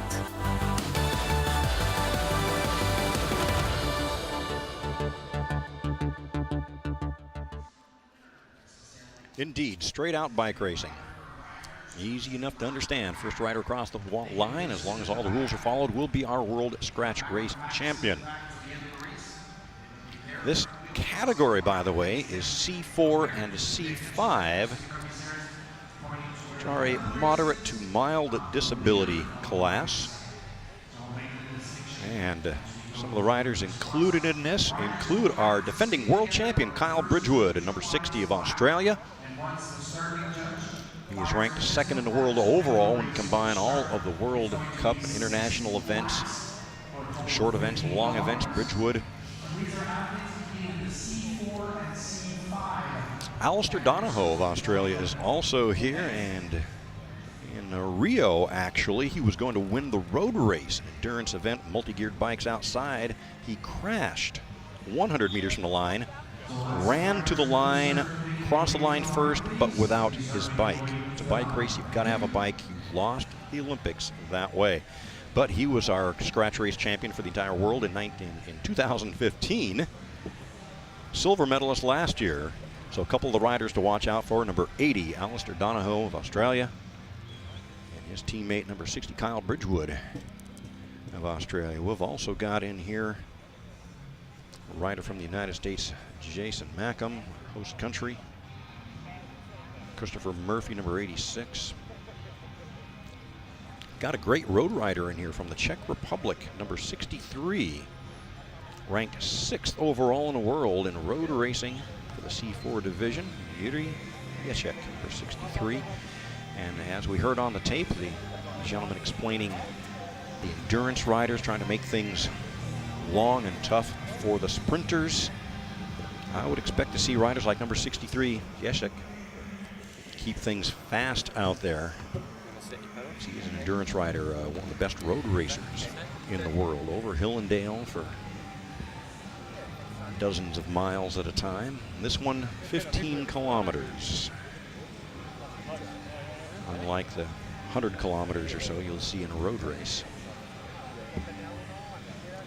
And there we have perhaps a C2, C3, C2 rider. I'm not sure, number 68. That is an example of actually of a C4 rider, because just the lower leg, one lower leg gone, and a carbon fiber leg. They are light, they're aerodynamic, and the calf muscles do not make a huge difference in power applied to pedals, mostly in the thigh muscles. And so riders, he is missing a lower leg, but he is classified as a C4. Again,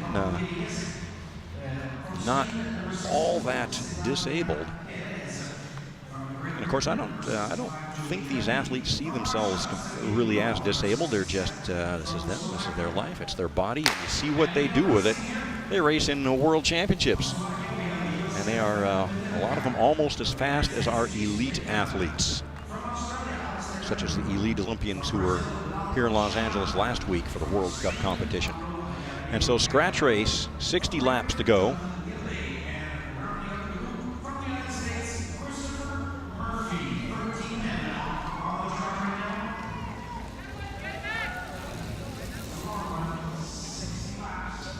All right, so we've got 59 laps to go. And again, just like match sprints, you don't necessarily have to start out real fast. You want to get a feel for things. Things will sort themselves out after a while. Now, some riders like to go from the gun. Guys like Ježek of Czech Republic, number 63, is a great road racer, a lot of endurance. He may want to take it out there one of these times and start very fast and try to wear out the legs of the short distance power people. And we've seen a lot of the sprinters out there on the tandems. And some of the riders out here in the C4 and C5 group are more like sprinters. They can develop a lot of power in the weight room. They're the guys you see putting a lot of plates on a barbell and lifting enormous amounts of weight, where other guys are a little skinnier or they just don't have that type of muscle fiber. And they can lift less weight but do it longer. Same thing on a bike. Take up a lot of speed, put a lot of power over a short distance. That's a sprinter. Those guys do not want to see what is happening right now, as we've got a rider from Australia, number 60. I'm going to take another look at that. We've got the rider from Spain, number 64 out there, Cesar Nira Perez, trying to stretch things out. And now another rider, perhaps we'll get his identity here in a second. One other rider. Obviously, this man is into endurance.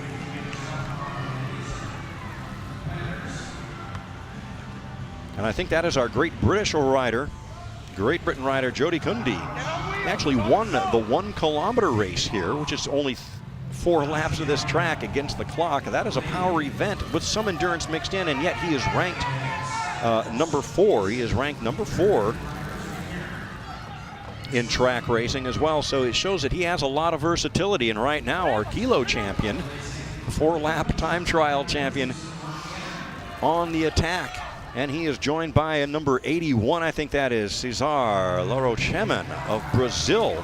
And Cheman is a great endurance rider. He won the 3,000 meter pursuit out here, the 3,000 meter time trial, and that is 12 laps of this track. And so the man from Brazil, a great endurance rider, the winner of the 3K time trial, out there in the mix.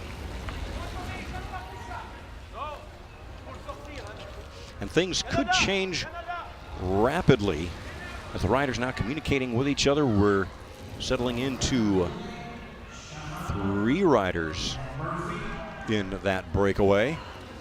And you see how things change so rapidly as riders went out there, out into the wind, braved, going it out there alone, tired out. Counterattacks happen in a very aggressive race here with 85 and 83 out there. We'll get their ID here in just a second. If I saw correctly, Jonathan Gilday, second place in a 1,000 meter. Silver medalist in last year's scratch race. Jonathan Gilday of Great Britain. The man in the middle right there. 81 just pulling up now. He's had enough time out there in the wind, breaking through the wind for his instant teammates. That is Lauro Cesar Chaman of Brazil, our 3,000 meter or 12-lap time trial champion.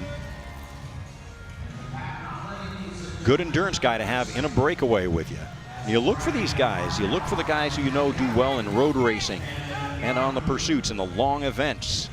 And if you want to get away from the sprinters, make it a small group, mathematically increase your odds of winning a race, leave everybody behind. That's what you do. And one rider going down a lap there. 81, 83, and 85. Chaman of Brazil. There's number 81, 83, Rodriguez of Dominican Republic.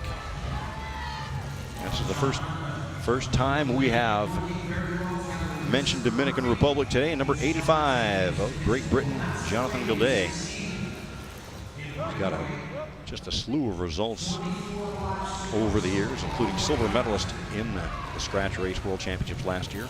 Silver medal in the 1,000 meter or 4-lap time trial here this week. The chase now breaking away, led by an Australian. 4 riders including, I think, 2 Australians in that closest chase group. Our Australians, looks like number 80, Donahoe, the winner of the scratch race 2 years ago, silver medalist last year. Our other Australian, Kyle Bridgewood, defending world champion. He wants to get into that break. Our leaders coming by with 42 laps to go. And they are just working together now. These guys know that for their mutual benefit, they've got to act like teammates. Keep it smooth, keep it together, each take their turn at the front. Remember, the guy at the front's working 25 to 30% harder than the riders are sitting behind him using him as a wind block. It is amazing what a difference that makes. Now you think, well, in a car, you just push the gas pedal a little harder. Not the way it works in a human body. There are basically 2 energy systems in a human body. One is go full blow for 10 seconds, and the other one is back off a bit.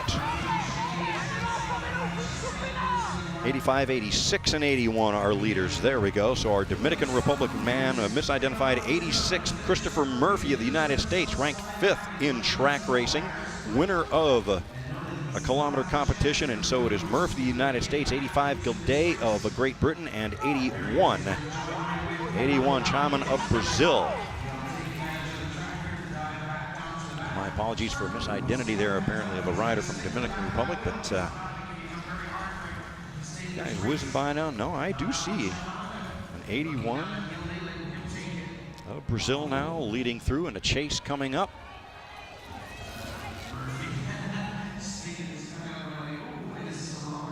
Still that chase with former world champions from Australia in it.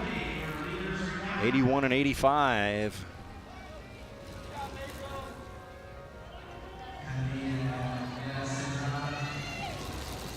Australians back in the pack.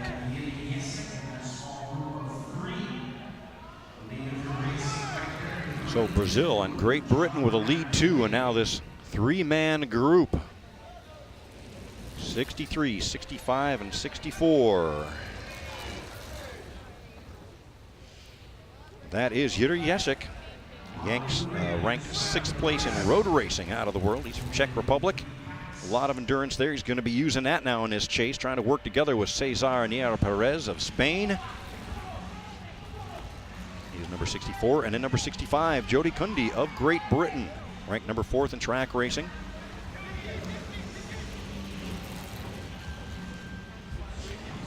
Interesting.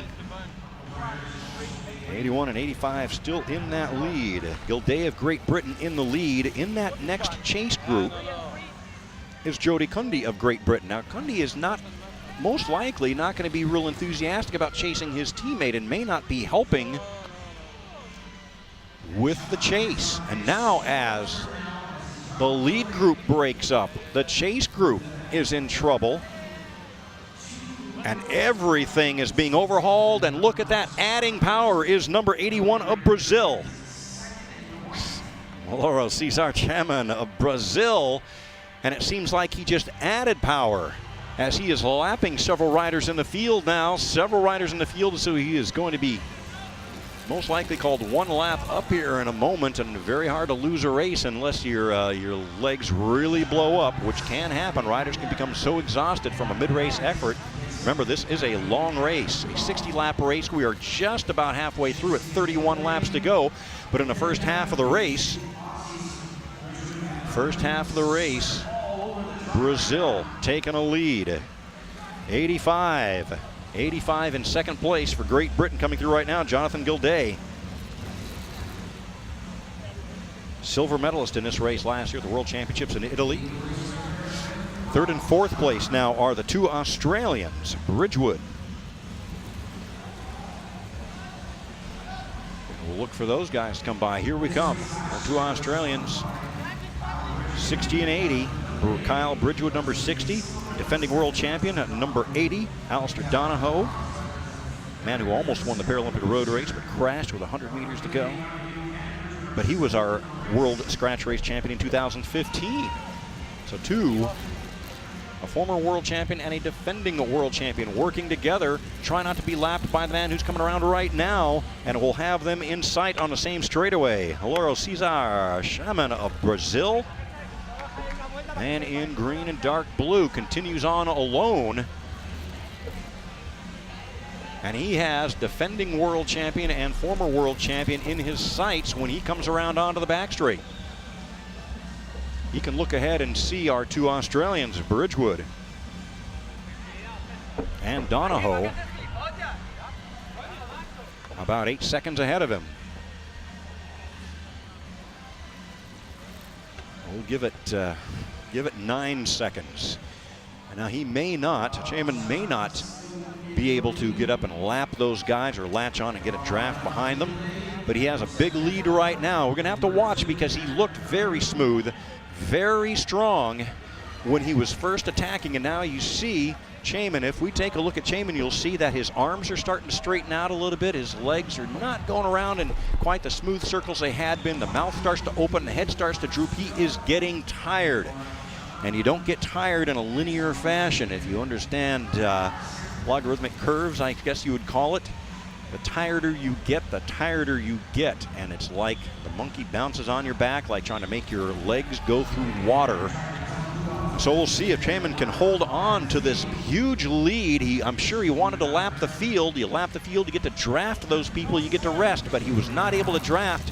And it looks like Bridgewood and Donahoe of Australia really put on some gas there, and now they have come around, caught some other riders and are dragging them around at a high speed. And there goes number 80, Alistair Donahoe, 2015 World Scratch Race champion, taking off with his own trio of riders, while his teammate, last year's world champion Kyle Bridgewood, sits back in another pairing.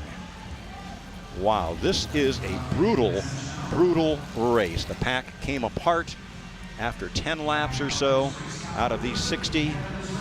Our leader still on his own, Chaman of Brazil, trying to hang on to that lead. He's got a big lead, but as the legs get tired and he has no one to work with, no one to sit behind for half the time out there, he could lose a lot of distance. Donahoe of Australia leading the chasing trio, and now going to the back, and here comes our chase. 85 of Great Britain, Jonathan Gilday. And Gilday, a star in his own right, silver medalist last year. He's also medaled in the 1,000-meter time trial. And so the fight has begun now to bring back Lauro Cesar Chaman of Brazil. 18 laps to go, just over 2/3 of the way through this race. And the man from Brazil trying to figure out how he's going to keep it going. You've got to reach down, and this is where it is mind over matter. And you think of the determination, but the more you see of teeth, the more pain and maybe near panic you know that a rider can be in. Sucking the air in through that air scoop, got the mouth open. The leg's not looking as smooth anymore. He's adjusting himself on the saddle, coming up on, I believe, Kyle Bridgewood of Australia, who's kind of decided to relax a bit here. Chaman going over him, continuing on alone, and look how many people have dropped out of the race. We've got 5 riders left on the track. Started out with 14 riders. We have 5 riders left on the track. Our chase coming through now. 14 laps to go. 68 in there with us. That is Josef Metelka of Slovakia. He is the #1 ranked road rider in the world. He also won the 4,000 meter or 16 lap time trial out here for C4s. The C4s and C5 do 16 laps in their pursuit time trial. He's the world champion in that. Silver medalist in the 1,000 meter or 4 lap time trial out here. #1 ranked road rider in the world. A great combination of power and endurance in Josef Metelka, number 68 of Slovakia, and he is in that chase group.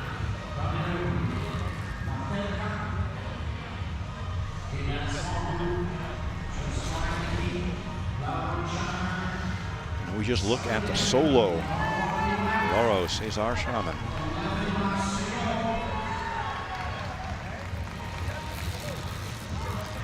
Bronze medalist in the 1K. Bronze medalist in the 1K, a short event, and you look how they are gaining on him now.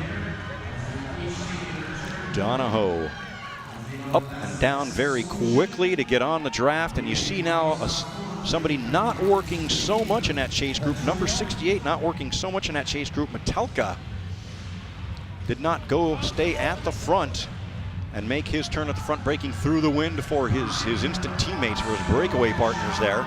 Instead, taking it easy, not cooperating as much, and that brought Donahoe of Australia to the front very quickly. Gilday of Great Britain to the front very quickly. And so Metelka, number 68, now in the middle. We'll see if he stays at the front. No, he does not. He goes right up as soon as Donahoe of Australia goes up.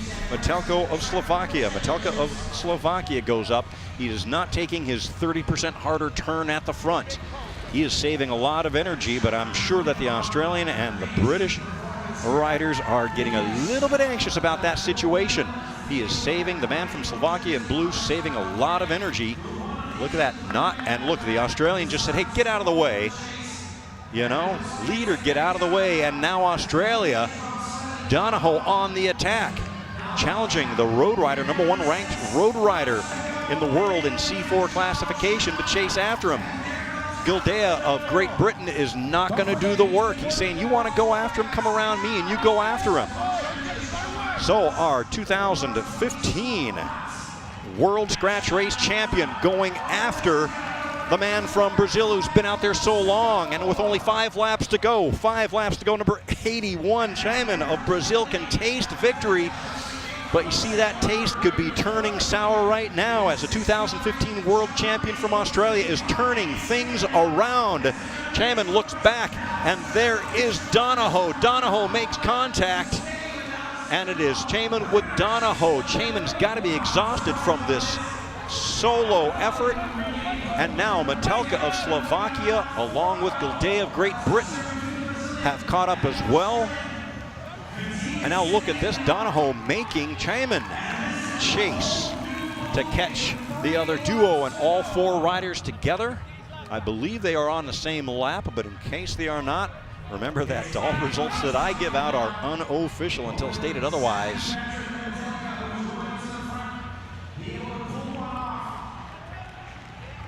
And so with 2 laps remaining, it is going to come down to a sprint between 4 riders. And number 81 in a dark blue with green led this race so long. Laurel Cesar Chaman, number 81, and they are chattering back and forth. I have no idea what they would be chattering about right now with a lap and a half to go. Our 2015 World Scratch champion, Donahoe, on the attack. Alistair Donahoe, ranked number 1 in track racing in the world. And Chaman, look at this. Chaman may have a chance of winning this thing after all. He's still got a sprint left. This is amazing after a huge solo effort. And Metelka coming around, followed by Gilday. And Donahoe let it out too soon. He exhausted himself. And look at this. Unofficially, Lauro Cesar Chaman of Brazil wins the World Scratch Race Championships after an enormous solo effort that was brought in. This announcer thought his legs would be way too tired to blast past again in the final lap, but he has done it just the same.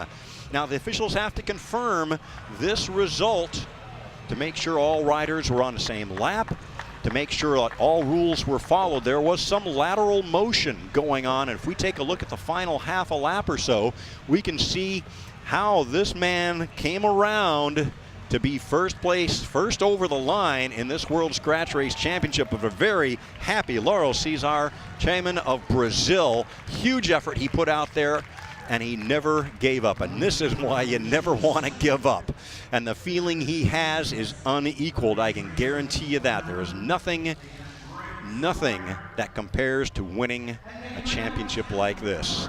And a frustrated Gilday, I suppose, Jonathan Gilday, number 85 of Great Britain, silver medalist in this one last year, and we'll get his placing for you momentarily.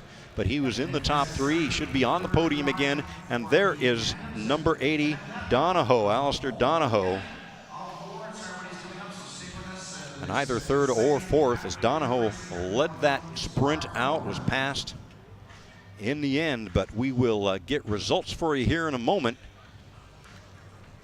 And maybe we can, and our results showing right now, Chaman of Brazil, Gilday of Great Britain, Donahoe of Australia, Metelka, our road rider from Slovakia, with a very respectable 4th place. And you could tell Metelka was getting a bit tired out there. He was not helping with the chase against Chaman. And I thought, well, the man is saving a lot of energy. He's going to attack at the end and try to win solo, but he had no energy for that. And perhaps that is what was happening. The talk going on out there may have been with Metelka that you did not help with the chase, you do not sprint. And as a gentleman's agreement, he may not have sprinted. We take a look at this final lap with Donahoe leading out, followed by Chaman, Metelka, and Gilday. And look at that kick. I am amazed. Out of the decades of bike racing I have seen,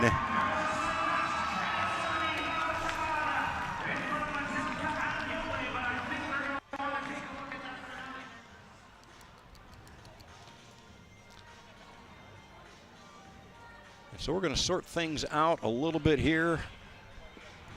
There is a feeling unequaled to win a world championship, and I think that Lauro Cesar Chaman will be smiling for an awful long time about this one. That is one hard-earned rainbow jersey. Remember, all of these results are unofficial. They are preliminary. But what a fantastic race we had here. And we've got another 15-kilometer scratch race coming up in just a little bit, with the category the C1 through C3 with greater disabilities coming with a 60-lap, that is 15-kilometer scratch race in just a little while. Right now we are going to go back to the second ride of our gold, silver, and bronze medal round tandem sprints. So we return to our women sprinters. And remember, you've got to beat your opponent twice. This is the bronze medal ride between team number 90 of Australia, Jessica Gallagher, and Stephanie Prixa. Team number 93 of Great Britain, Aileen McGlynn and Louise Aston.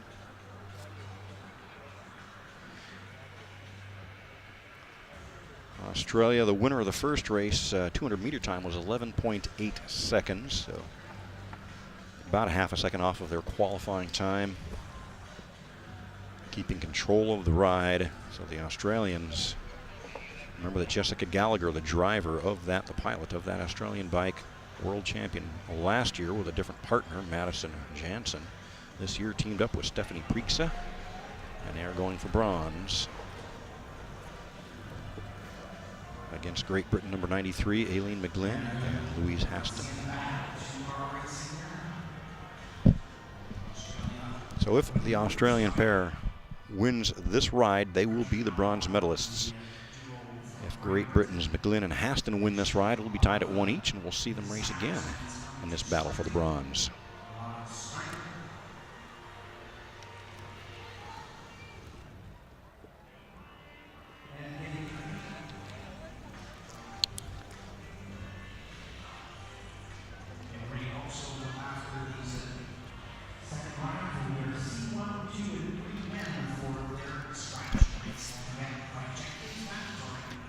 Most of our tandem sprints, the winner has taken the lead during the acceleration phase with a couple of laps to go typically. And we have seen straight lead-outs as well of just winding it up, and the riders at the back, team at the back, never gets to the front. The Australians keeping a fairly brisk pace here, perhaps 30, 35 kilometers an hour.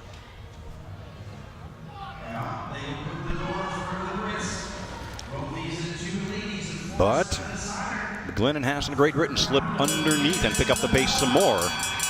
So their intentions at the bell are they are going to lead it out, and there is some distance that has to be made up by the Australians. The Australians won the first ride Great Britain looks good in the second ride, coming all the way around a long tandem bicycle is a difficult task, and it is Great Britain on the inside for ride number 2 in a 200-meter time of 12 seconds flat. Unofficially, we've got a tie game, and we will go to a third and deciding ride for the bronze medal between Australia's Jessica Gallagher and Stephanie Preeksa, and Great Britain's Aileen McGlynn and Louise Haston.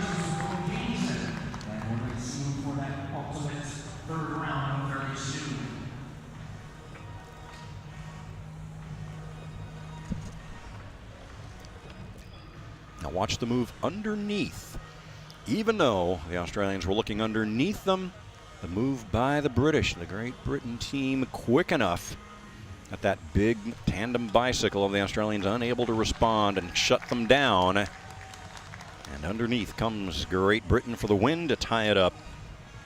So we will see these two great teams once more in that third and deciding ride for the bronze medal in these World Championships. All right, we've got two teams from Great Britain battling it out for gold and silver. In ride number 1, it was team number 95, former world champion Sophie Thornhill, our driver with her new stoker Karina Hall. And they beat Thornhill's former stoker Helen Scott with her new driver Allison Patrick, team number 94, in the first ride. So team number 95, a 1 ride up over team number 94. Old teammates pitted against each other. Sophie Thornhill, a driver of number 95, won the World Championships in 2015 with Helen Scott, who is now stoking on the back of the number 94 bike. 200-meter time for the first ride was 12.2 seconds, so they didn't start sprinting until fairly late in the final lap. Never really had the distance to get it up to top speed, and so you have a very low speed. Took a long time to do 200 meters, 12.2 seconds, somewhere around the low 60s kilometers per hour by my estimate. Tandem bikes, you know, when you put 2 engines on one big bike, you can get a lot of speed out of these things, and a lot of the men out here going well over 70 kilometers per hour, which is roughly 40 miles per hour.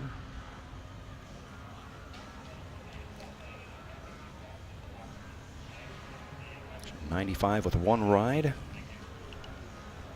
under their belt, with 1 win under their belt. If they win this one, they are world champions. If 94, Patrick and Scott win, we will see a third ride just like we're going to see in the battle for the bronze. But gold and silver out here on the track in whichever order. Identical uniforms, identical bikes.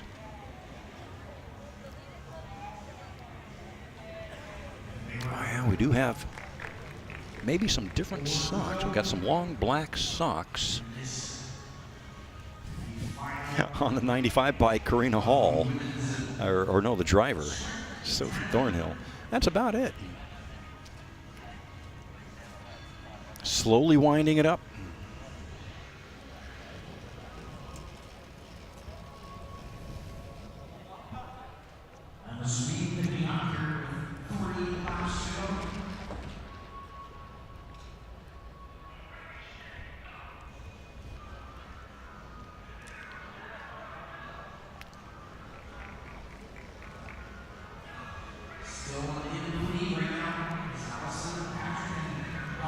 Very straightforward, and we see the driver out of the saddle and then back in the saddle over the top. The momentum gained right there at 1.5 laps to go. And that is Sophie Thornhill with Karina Hall over the top. They won ride at number 1, and they've got a big advantage in ride number 2. Unofficially your world tandem sprint champions from Great Britain, Sophie Thornhill, Karina Hall, their teammates, number 94, Allison Patrick and Helen Scott, unofficially your silver medalists. 200-meter time of 12.3.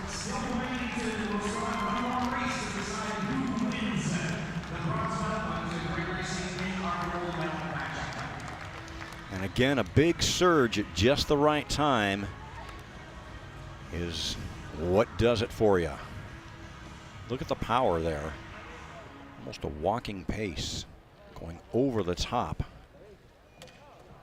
That was at one lap to go. Nice line. You don't want to come down on top of your opponents. Don't want to drive them off the track. You could be relegated and lose the World Championships. They keep it right. Nice straight line. Karina Hall celebrates. And Great Britain number 95, Thornhill and Hall, will be at the top of the podium to receive rainbow jerseys of world champions. Silver medal to Patrick and to Scott. And now we go on to the men before we will go back to the third and deciding ride for the women's bronze. We revisit our men's ride for the bronze. The winner of the first ride, team number 6, Malaysia, with Rizan Muhammad Afiq Afifi and his stoker Rasul Muhammad Karul Abdal.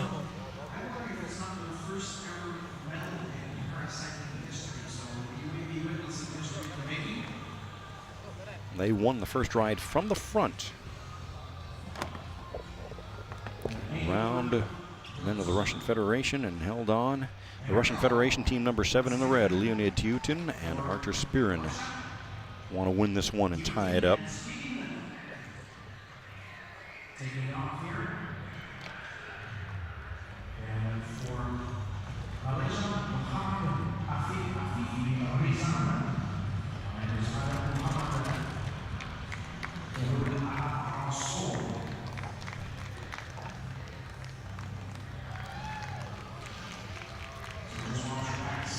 And the first ride, our riders from Malaysia were in the first starting position. They led the first lap and they just kept it at the front generally. So this time, men from Russia are starting at the front and deciding to keep it right now.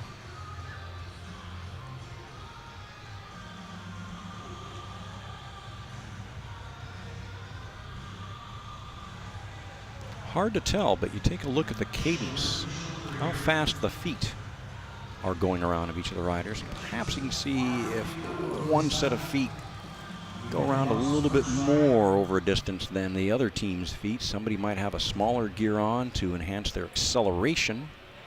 Another team might have a little bit higher gear on to enhance their top speed. Which strategy will win? And it's very difficult to tell this. But your gear relative to your opponent, or your gear just relative to your own ability. If you need more speed, if you don't think you're going to be able to contain your opponent and keep the sprint late in the race and relatively slow, then maybe you have your mechanic put on a big sprocket underneath that stoker. You see those sprockets, the big sprocket right underneath the back rider. That chain connects to the back sprocket on the wheel and makes your gear ratio. And one way or another, the Russian Federation, one gear or another, they were able to accelerate that baby very nicely past the Malaysians. The Malaysians with the first ride trying to come around the outside of the Russian Federation comes up. The Malaysians come over the top. And wow, we're going to have to take another look at that. Did Tyutin lose control? Did he try to just hook the Malaysians, maybe intimidate them? The line, though, changed quite a bit. The Malaysians still managed to come around. And we could have, maybe it's a rule infraction, maybe it's not. Maybe it was a mechanical problem. But here come the Malaysians on the replay. Nice and low, trying to minimize their distance around to the finish line. And the Russians, you look at that, the bike squiggled. As the Russians came up, they backpedaled. Something went out of control on that Russian Federation bike. Are their tires too slick for the painted lines? Look at that.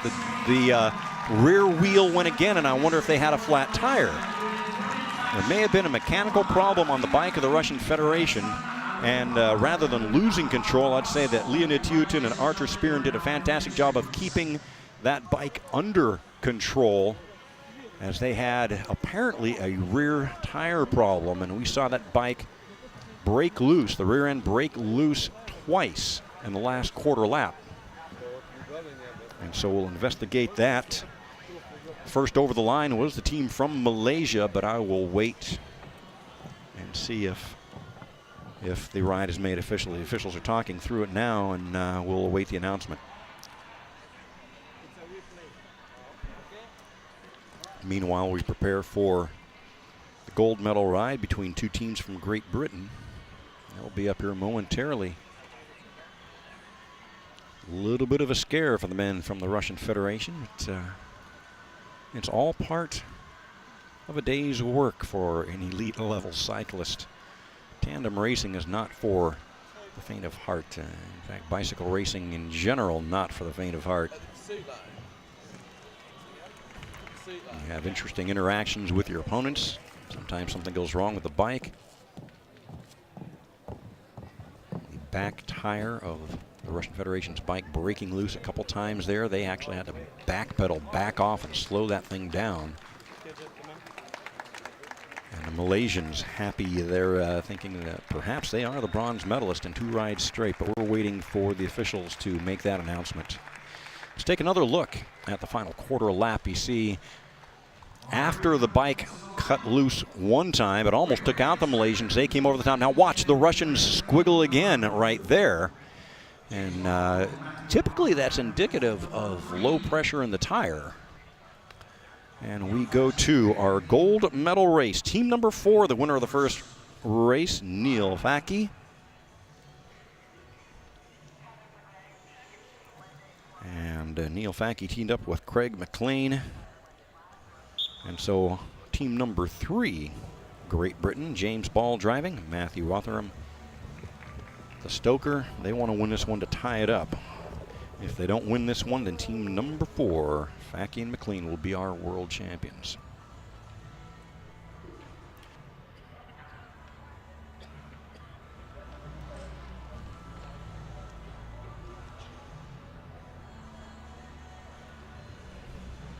Now this is the moment he's going to rehearse the form.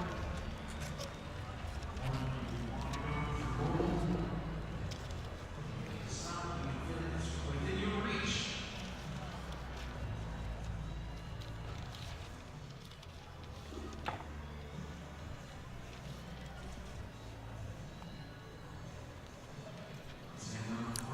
Again, a good match sprinter there. Being able to ride one direction while looking the other. Team number 4, Neil Facki. Looking over both shoulders. They won the first ride at 200-meter time at 10.5, so it was a fairly long sprint. They had time to wind it up and get some pretty good speed out of that.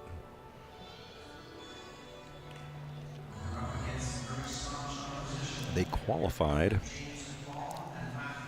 10.2. That is over 70 kilometers an hour.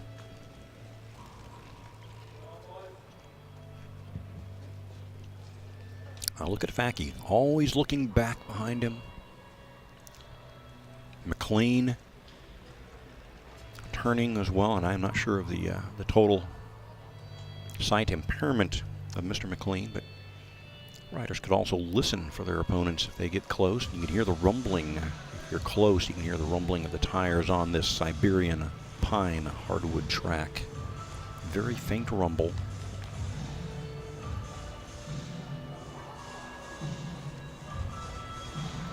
They've also got wind in their ears, although a lot of helmets are designed now to reduce wind noise and wind resistance. You see the British teams with these aerodynamically designed helmets. They have no cooling baffles in them. They're just slick for top speed.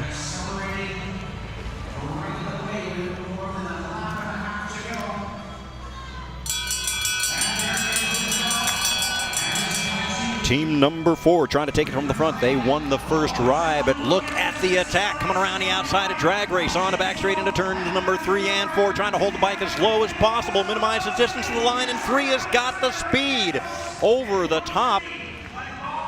I believe it was team number 3 in a 200-meter time at 10.33.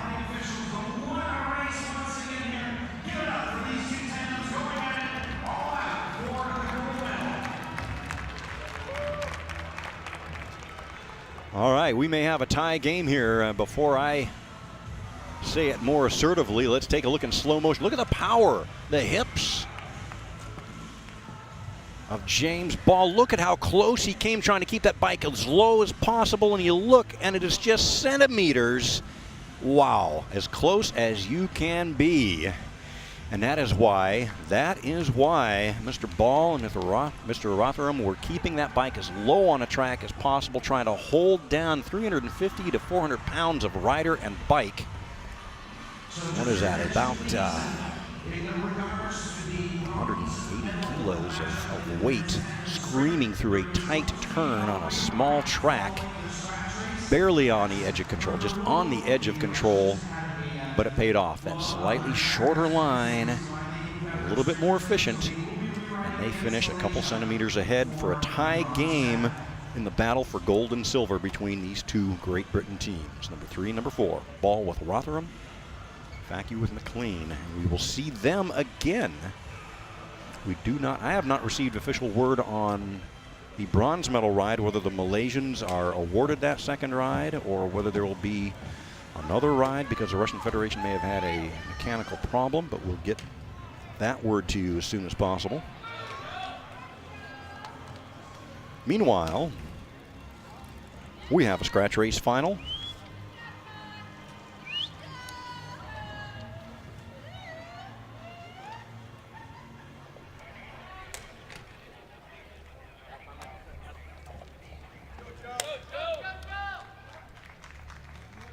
And so we are told that there will probably be a re-ride, as we understand it, a re-ride between Russian Federation and Malaysia because of possibly a mechanical problem there, and the Russian Federation bike will get that word to you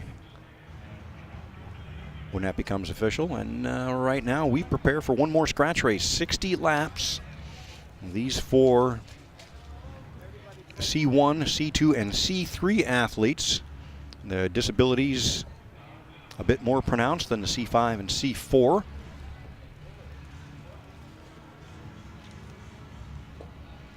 Oftentimes, looking at the UCI technical aspects, poor functional strength in the trunk and or all extremities,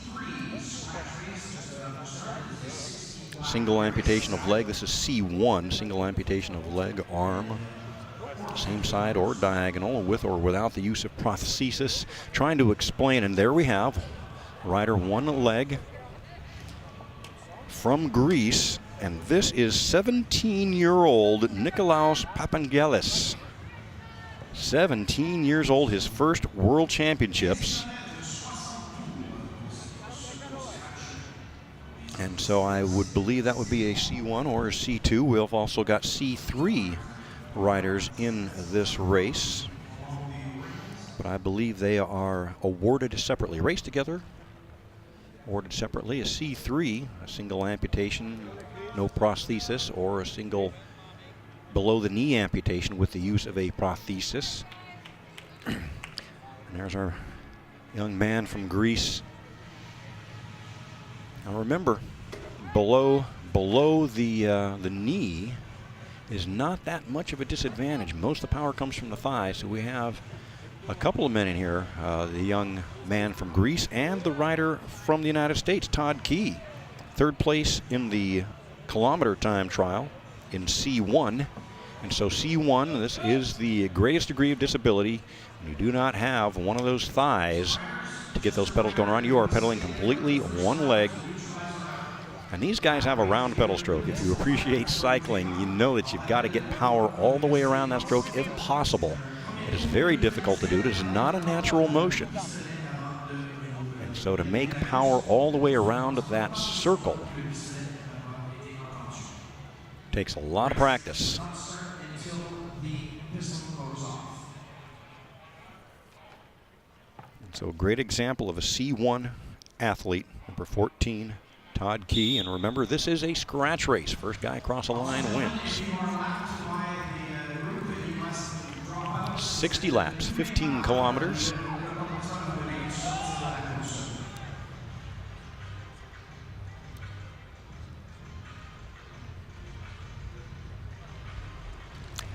And once again, you're watching UCI's 2017 Paracycling Track World Championships, coming to you from VeloSports Center and the StubHub Center of Carson, California, here in the Los Angeles Basin.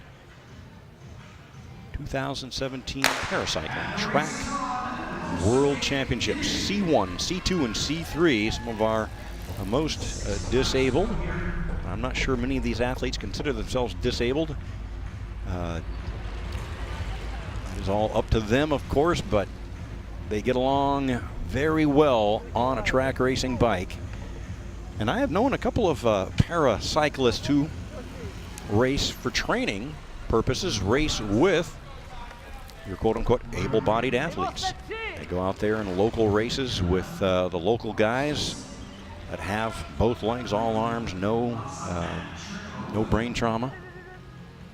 And a world-class paracyclist can keep up with some pretty well-accomplished local and national level able-bodied cyclists. Now we've got a quick break here going from the gun, and a lot of these endurance athletes really trying to get out here, leave the sprinters behind. We'll see who we have here in this first break. Remember, we had riders all over the track in C4, C5. Looks like we have number 71 of or is that 21? Yes, of the Czech Republic, number 21, Ivo Koblasa. Third place in the kilo. He was bronze medalist in a scratch race last year. He is ranked 4th in the world in C2 track racing and 2nd in the world in C2 road racing. So there you go. There's the indication of why he is out there right now. He is a road racer, 21, Ivo Koblasa of Czech Republic. Trying to break the legs of the short distance power guys. Man from Canada out there, number 12, Ross Wilson. His world ranking coming into these world championships 4th in C1. He's one of the better overall C1 track racers in the world.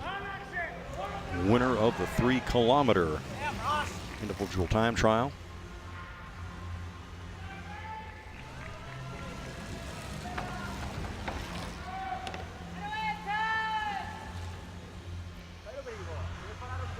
So more riders, you know, they sound the alert. They see strong men going off the front. You want to be in on the action. They're joined by the man from the United States, number 49, Joe Berigni.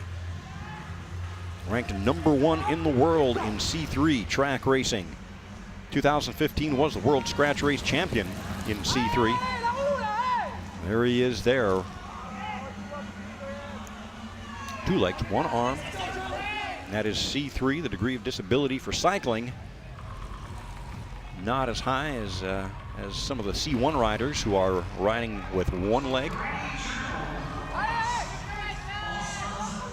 So basically, we've got a pack split here, 3 pieces. We've got a lead group, a big chase group, and then riders getting scattered all over the track. A pretty good range of abilities out here, partially because of the degrees of disabilities.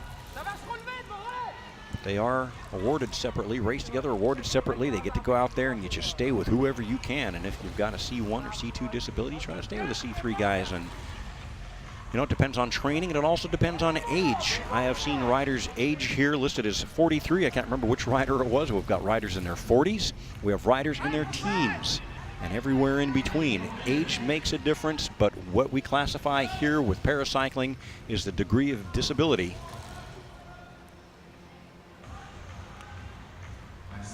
And everybody out here riding strong.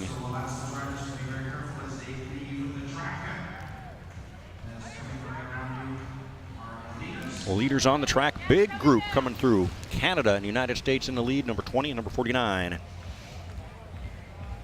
Tristan Chenove of Canada, ranked number 1 in C2 track racing and number 1 on the road. He is number 20.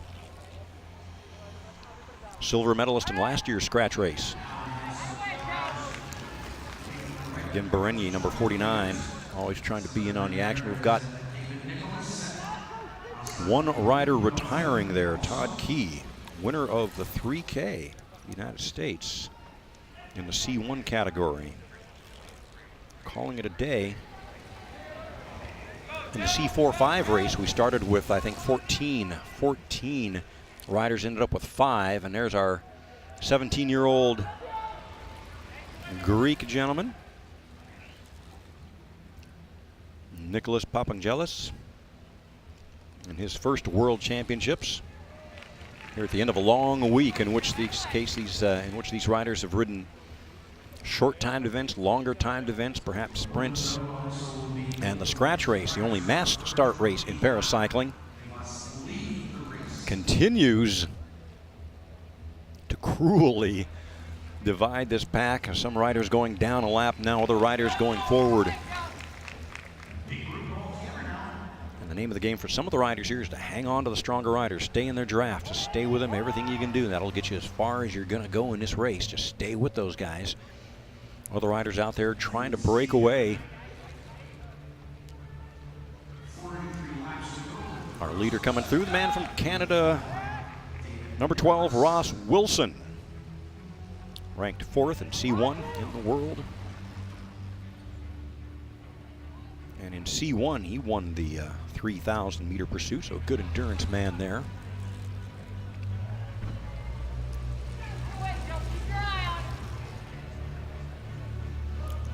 Australia patrolling the front, and you see that sometimes all the riders go up the track and they don't always continue at top speed.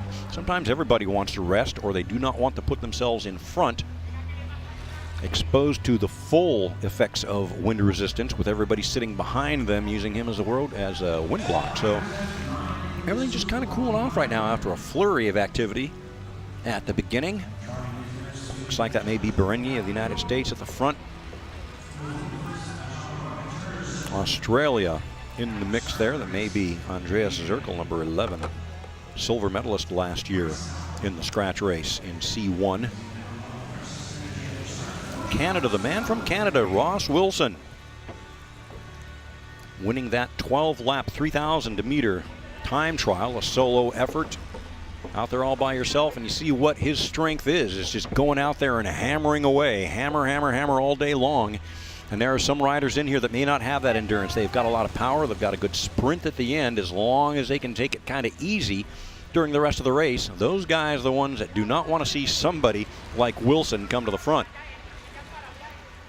Once Wilson puts out some energy, he needs to go back and take a rest, and he's hoping that the next guy behind him is going to go out there and keep the pace up, but it doesn't always happen that way. 38 laps to go. Australia at the front. That is number 40, David Nicholas, winner of the 3,000 meter in the C3 division.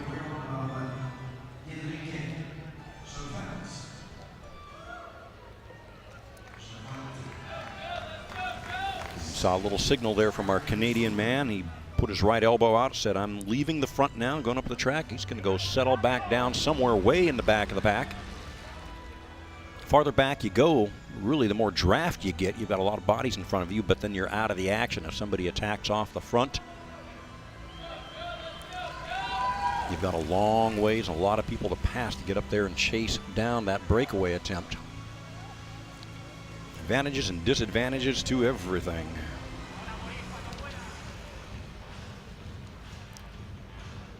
Go back there for a great draft if you don't think anybody's going to go away with an attack. A lot of riders like to keep it just 4 or 5 guys back. Get a good draft off of people in front of you, but be in there on the action if it happens. And right now we do have action happening off the front.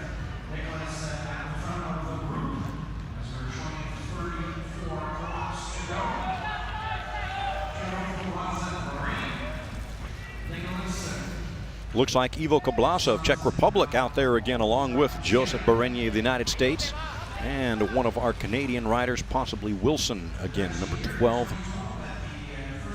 And that is a danger when you have stars like Berenier, who won this thing in 2015. Wilson ranked 4th overall in C1 in the world. oftentimes the response will be quick, and we still have 33 laps to go, a little bit over half the distance left in this race. The riders who are left in it still have a good responsive set of legs in general. The mind is still sharp. Once you get late into the race in an endurance event like this, the body is sending the brain signals, of course, saying, hey, slow down, you're getting tired. Well, this is a race. It's got to be mind over matter once that fatigue really starts to set in. But a lot of times you'll see one rider make an attack late in the race and other riders hesitating. That might just be for a pedal stroke or two. But it's the mind against the body saying don't go, the mind says I've got to go. They have a little argument for a few seconds, and then finally you take off. You don't want to wait like that. You're either going to chase a guy immediately or you're going to let him go. But that is one of the things that happens, and the rider really has to be truthful with himself and disciplined. And now from Spain, Maurice Farr Ecartillo. And this man got fourth in the road time trial in the Rio Paralympics. And again, a road time trial, another endurance event. And so the man from Spain in the yellow and orange heading back. He's got a teammate in there, number 44, Eduardo Santos Asensio. Nice to have a teammate in there. Even one other guy that's on your side, one other rider on your side can make it possible for you to get away in a breakaway. And if you've got a teammate back in the chase, that is one less rider chasing you down. Sometimes the teams will designate a team leader either before the race or they'll decide during the race who's feeling better. And the other rider will help that team leader then. If he needs to chase somebody down, the helper goes out there and does the chasing, the work in the wind to chase down a breakaway, while the designated winner from that team will sit in and rest.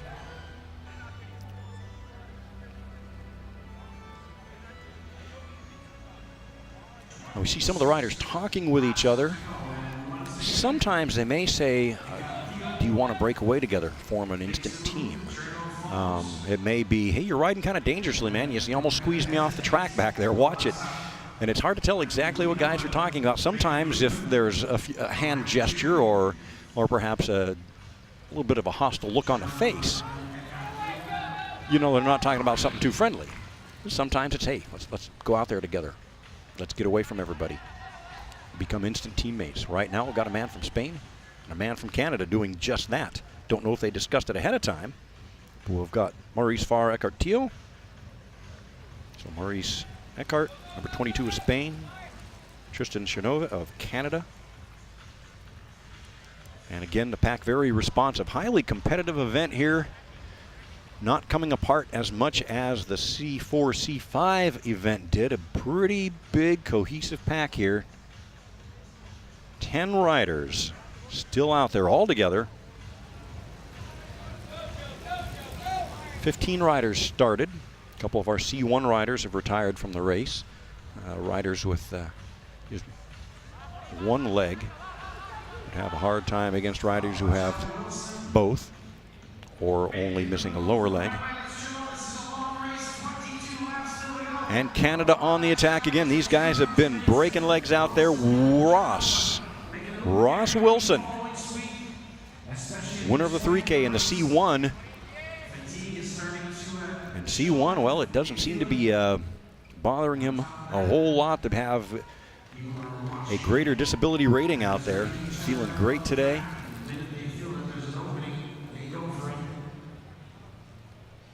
And again, the chase is quick and determined, and Andreas Zirkel of Australia, or David Nicholas of Australia, one of the two chasing him down. Indeed, it was David Nicholas, winner of the 3,000 meter for C3. And he is ranked third in the world. I tell you, never a dull moment out here with these guys now. One of our two Spanish riders on the attack. And that's another great thing about having a teammate. As number 22 goes out there, that is Maurice Ecartillo. He is on the attack, number 22. He's got a teammate. If Eckhard gets pulled back in, chased down by the pack. It could be that Eduardo Santos, number 44, will immediately counterattack and get this 1-2 punch. And a couple guys can work over the entire pack that way.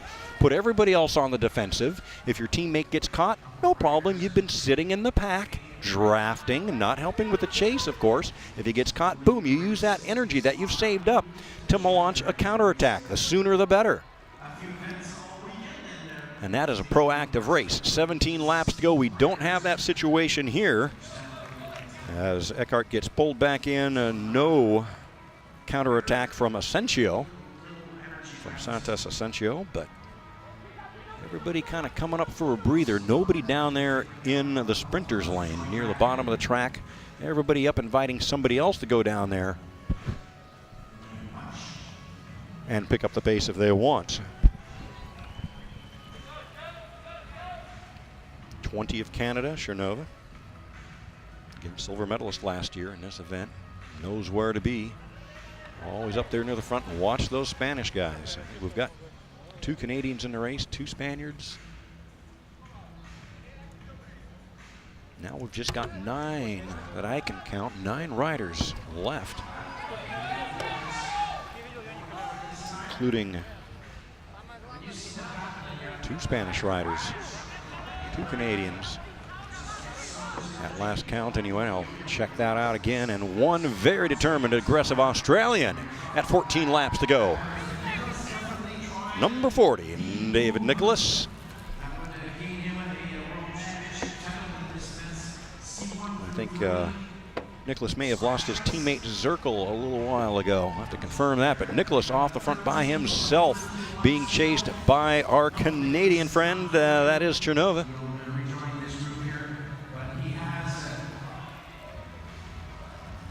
22 and 12, 22 for Spain, Eckhart Tio, and 12 for Canada, Ross Wilson,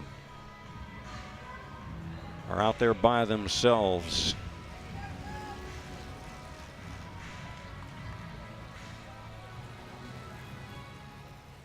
Trying to get back in there. Chernova looking around, checking out the action. 11 laps to go.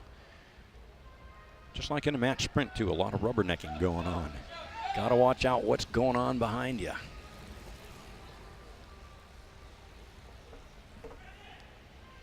A little slowdown allows 22 of Spain, Eckhart Tio, and 12 of Canada, Ross Wilson, to get back in. And look at this. Eckhart Tio comes right on through, goes right underneath and attacks. He was in trouble 2 laps ago, and now he's at the front, spreading things out. Riders trying to get back in there. I think we've got 2 riders from Belgium in there. One of them slightly separated from the pack and now getting back in. 9 laps to go. Maurice Farr, Eckhart Tio of Spain. 4th place in the road time trial, the Rio de Janeiro Paralympics. The man's got a lot of endurance in the legs. They do not give up, and look at this, stretching things out, still at the front, perhaps trying to wear out the opposition a bit. He's got his teammate number 44 in there, Eduardo Santos Asensio. I think we have both of our Belgian riders still in there. Number 42, Diederik Schalfhout, and 41, Chris Bosman. Bosman was a world road racing champion in 2012, number 41, so there's a man with a strong endurance history. Number 41, Bosman of Belgium, a man to look out for a late race solo attack, or perhaps he's got the strength for the sprint.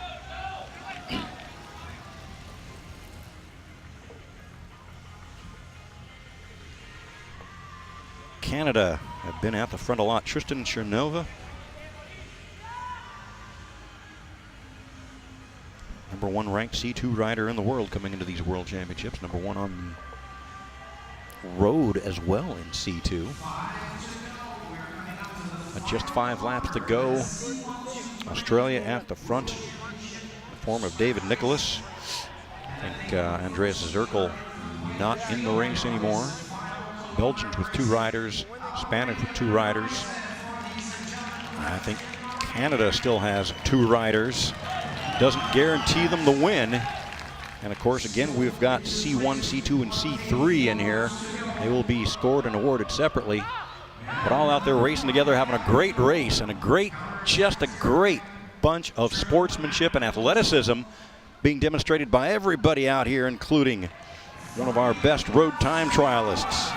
Maurice Ecartillo of Spain is still stretching things out. Both of our Belgians are at the back right now. Australia in the middle, the U.S. right behind Australia in the form of Joseph Berigny, number 49.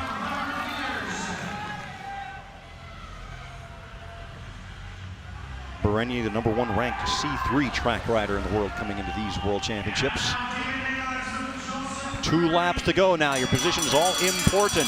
You can have a nice draft behind somebody, but if that guy's too worn out to sprint to get you up to the front, it's not going to do you any good.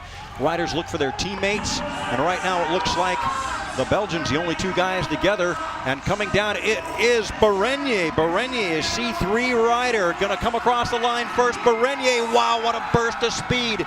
And the ever-present Spaniards, Eduardo Santos Asensio, across the line in second. He is a C3 rider as well. Berigny, followed by Asensio. We'll get you the full results here in a moment, but look at this, the man with the beard.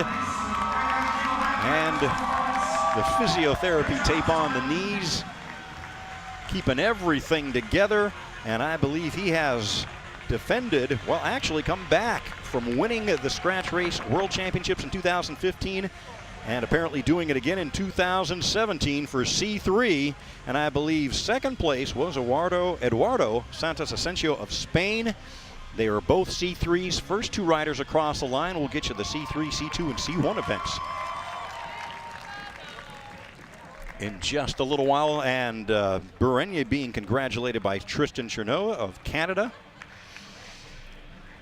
And you see how things mix up and go all over the place. So much action going on as one piece of the pack goes over another piece, and sometimes you can be in the bottom or behind somebody slow, and what they call the train goes over the top. You don't want that to happen, but here, this scene right here is when Eduardo, or Maurice Ecartillo, was off the back. He caught back up, and then he just went right through the pack and attacked. Then a counterattack by Australia.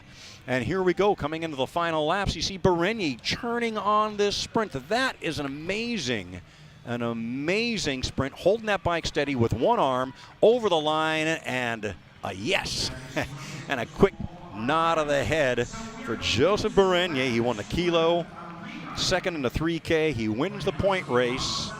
Santos Asensio, followed by David Nicholas, was third rider over the line. David Nicholas is another C3 rider. Then, fourth over the line, Tristan Chernow of Canada. Chernow is a C2 rider, so he is our first C2 rider. Followed by the Belgian, fifth rider over the line, Chris Bosman, and he is a C3 rider, so it should be third place in that division. Ivo Koblasa of Czech Republic was sixth rider over the line. And Koblasa, Ivo, number 21, he is C2, so that should give him a medal in that. Diederik Schalhout of Belgium. And so, as we go back now to, as we leave our scratch race behind, and we'll get official versions of results and an award ceremony for them coming up shortly as we're coming near the end of the program. We are going back to a re-ride, I understand, of that very sketchy, scary bronze medal final between Malaysia and the Russian Federation. You recall the final lap, the bike underneath Leonid Tyutin and Artur Spirin was wiggling around a bit. Maybe they had a flat tire, and here's the replay. If you didn't see it earlier, a little scary moment as Malaysia's coming around. You see the Russian's bike just come out of the track, wiggling almost out of control, and then watch again. It happens again right about here. Boom. That tire not behaving properly, and so a re-ride of ride number 2. Now Malaysia, team number 6, with Rizan Muhammad Afiq Afifi driving. Rasul Mohammed Karul Abdha, our stoker. They won the first race from the front. They drew the front, and so they started lowest on the track and took the lead and maintained it the entire way. This time then, since Malaysia drew the front starting position for the first race, then the Russian Federation is automatically given the front position for the second race. And they are required just to keep the bike moving.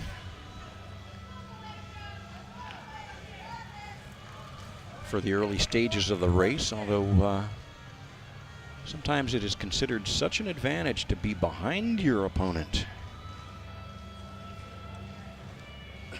for reasons of drafting once the speed gets high, or for reasons of being able to watch your opponent or surprise attack from the back, that the team will slow down almost to a stop to try to force their opponents in front of them. Right now, a steady pace being maintained by Teuton and Spirin of the Russian Federation.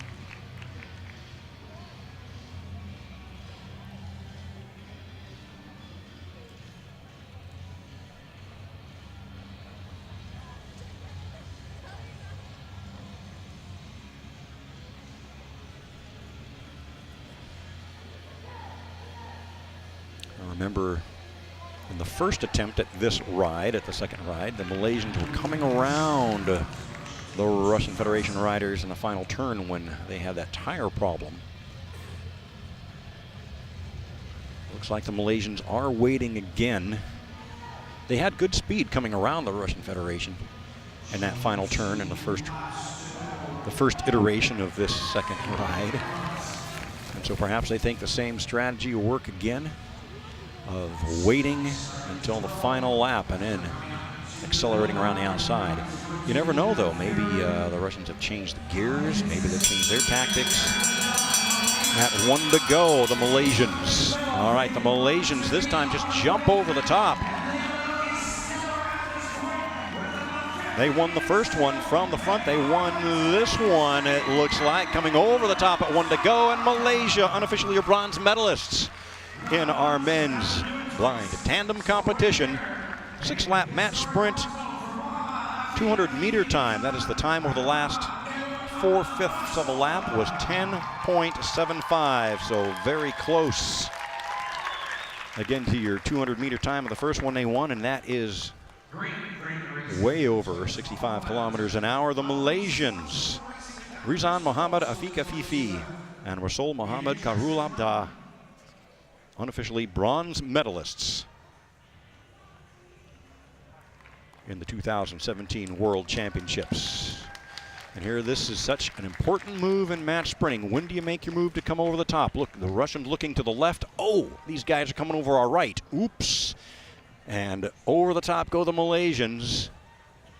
The Russians not responding quickly enough, and perhaps just don't have the power in the legs. Look at this, trying to hold that big bike down at 65 kilometers to 70 kilometers an hour, and the exclamation from driver Rizan Muhammad Afiq Afifi. And so they look forward to the third spot on the podium, a couple of medals, as we go now to the gold medal ride.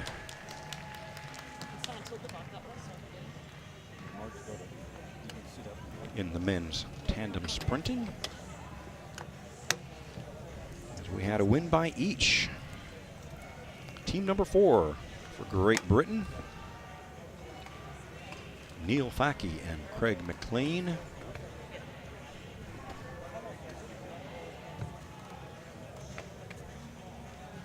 I'm going to stand corrected here on who we've got coming up. We also had a tie among the women for the bronze, and that is what we're doing first. There we go. Australia, the winner of the first try, Jessica Gallagher, last year's world champion, with a different teammate. She's now teamed up with Stephanie Prixa. Each team with a win Second ride was won by Great Britain team number 93, Aileen McGlynn and Louise Haston. Close-up of that more conventionally metal-spoked, metal-rimmed front wheel.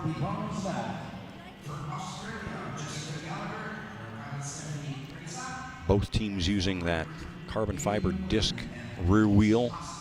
No turbulence, no wind drag created by spokes whirring around in there. Great Britain been using the what may be about a 40 spoke arrangement on the front wheel. Your average bike from bought from the typical bike shop or store has 36 spokes, sometimes 32 spokes. Heavy stuff, relatively heavy stuff on the tandem. A 4 or 5 spoke carbon fiber front wheel on the Australian bike. So this is the tiebreaker. Your bronze medal is on the line here just about 4 laps from now.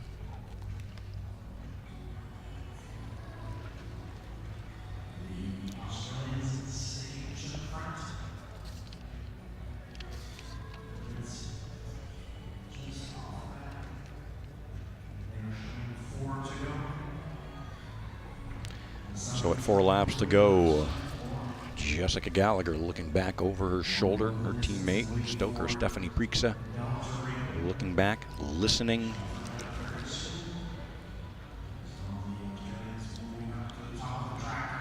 Take it high on the track, you've got more downhill to work with. More speed to gain, but of course if your opponents behind you follow you up there, then they've got more downhill to work with as well. Can you outpower your opponents by accelerating from low on the track? Who has the advantage here? Some of these riders might have a feeling they have an advantage of one way or another over their opponents right now. Australia, though, deciding to pick it up fairly early here.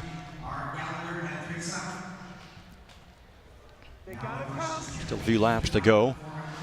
And I would think picking it up fairly early like this means if they think they can reach a very high top speed, they've got a very tall gear on that bike perhaps. And Great Britain fighting back. Winner of the second ride, McGlynn and Haston coming over the top. And coming to the line, it looks like it is going to be rides number 2 and 3 to Great Britain for the bronze. 200 meter time at 12.0. Very similar to the last race. And so, Great Britain team number 93, Aileen McGlynn, Louise Haston, World Championships bronze medalists in tandem racing. Australian Jessica Gallagher will settle for 4th with her new teammate Stephanie Priekse.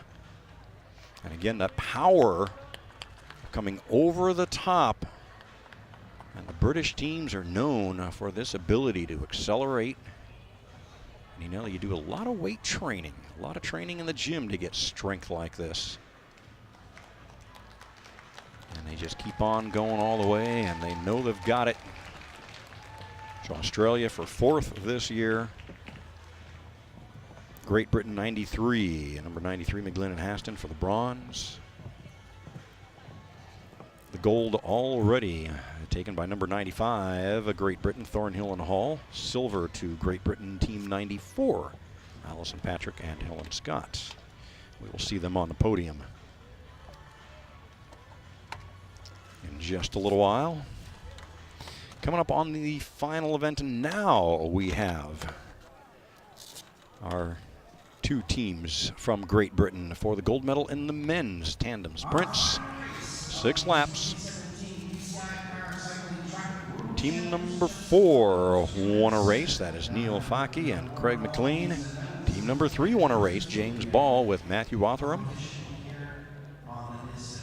The winner of this one will be world champions. We'll cover that beautiful white, blue, and red Great Britain jersey with the colors of the continents. The rainbow jersey of world champions.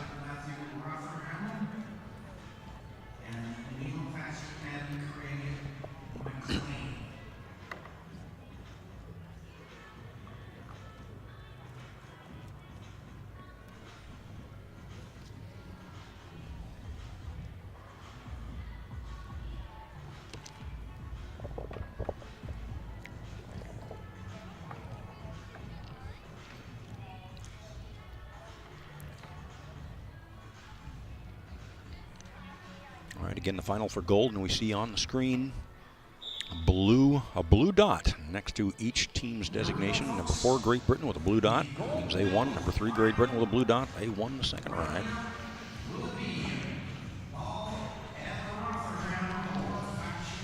Our sighted drivers, our sighted pilots there. Big guys, accomplished elite cyclists in their own right.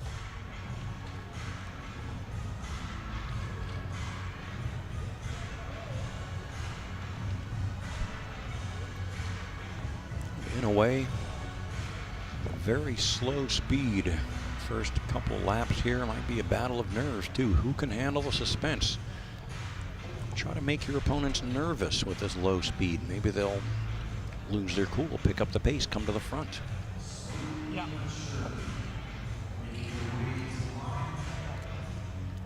Both these teams experienced enough that cool is being maintained.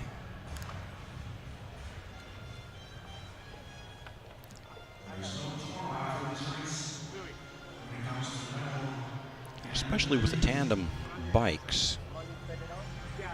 It's not just the matter of acceleration or move at the right time, but the type of move and getting that momentum going and keeping it going.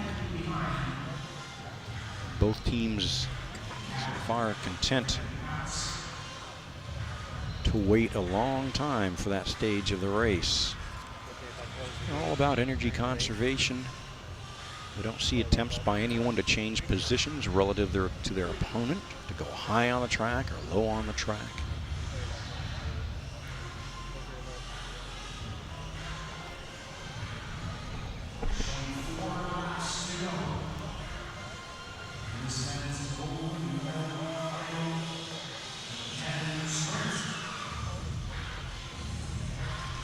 Still Team 4, Team 3 just about a bike length and a half behind them. It's not only a war of strength, it's a war of nerves.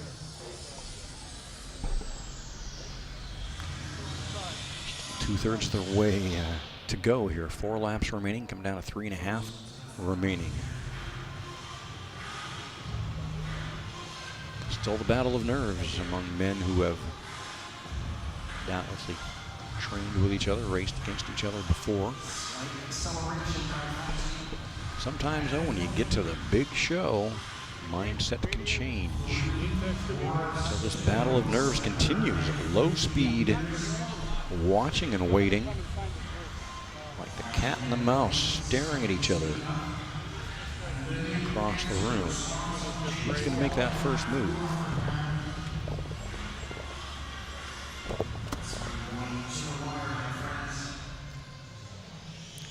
Team 3 taking it nice and high on the track. High on the track. Team 4 cuts them off, so quick reactions by Team 3 pilot James Ball to go over the top. And there you go. It is when you start to gain that momentum. Team 3, Ball and Rotherham. 1 lap to go. Faki and McLean have a long ways to make up. Look at that, almost parallel to the ground through the turns. Trying to hold it down, Faki and McLean. Ball and Rotherham. It is Ball and Rotherham, team number 3, unofficially your world tandem sprint champions.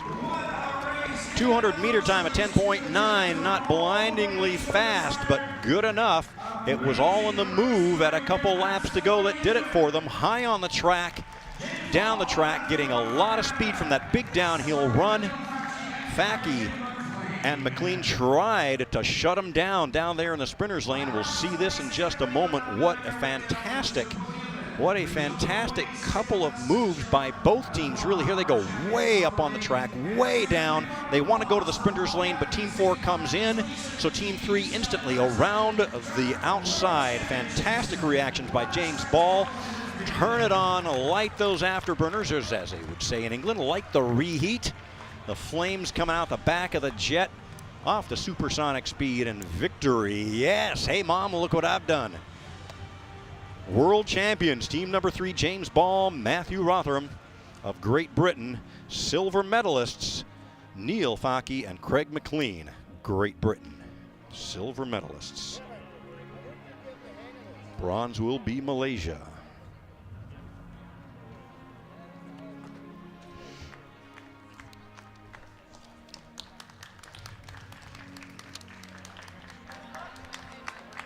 And as some of our previous recent years, great showing by the teams from Great Britain. Dominant force in Olympic and Paralympic cycling. And there really is I think, tandem sprinting is a fantastic opportunity both for elite sighted drivers, pilots of these bikes, and of course, an opportunity for blind athletes to get on that tandem and race the bikes, put out the effort, feel the little G-force through those turns. These turns are banked at 45 degrees. This track is only 250 meters around, 1/4 of a kilometer. This could fit easily inside a running track. And a football pitch would go well beyond the perimeters of this facility, and they're going 70+ kilometers per hour very often on it. Siberian pine hardwood, built in 2003. 2003, replaced the 1984 Olympic concrete track, which was only a couple of kilometers from here. They tore that down to make way for a large football stadium. And by contract, by tearing down one velodrome, they had to build a new one. The International Cyclists Union, the UCI, said, hey, you want to build a new track? That's cool. If you make it a 250 indoor, we can race in the winter, and we can have world championships here. We did have the junior, that is high school age group, world championships here in 2004, and the elite world championships here in 2005 would have, we've hosted 5 elite World Cups here, and now paracycling world championships right here at the StubHub Center in LA Velo.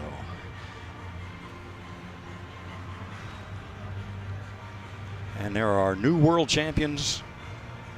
Team number 3, Great Britain, James Ball, our pilot, Matthew Rotherham, our stoker, and we see the flags being arranged here, about to go up for the award ceremonies. And with a Brazilian flag here. A Malaysian flag, no, Brazilian flag. Let's see, the award ceremonies will probably be going in the order of other events, so we'll take a look and see which award ceremony will be coming up first.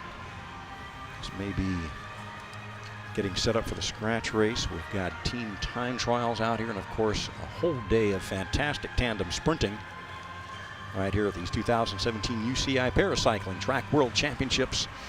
And we will be interviewing, meeting up close and personal, some of our world champions out here today, so stay with us as we hear from the champions themselves, and we are able to present the awards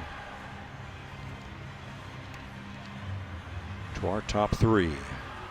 Great Britain and the United States both winning some events out here. The C3 scratch race won by American Joseph Berenier. Of course, Great Britain dominating tandem sprinting, and hey, it's time to pack up and go. Cape Town, South Africa. Cape Town, the only indoor velodrome in South Africa, and from Los Angeles, that is to the other side of the planet. You can go around over the east coast of the United States through London to get to Cape Town, or you can go west out over the Pacific to get to Cape Town. It is about the same distance. The only thing farther away from here than Cape Town, South Africa is Antarctica. These guys came a long ways. Johan Oldenhall, we didn't see, I don't think we saw him race today, but he traveled, even in this jet age, a couple of days to get here to these 2017 Paracycling Track World Championships. The award ceremonies about to start.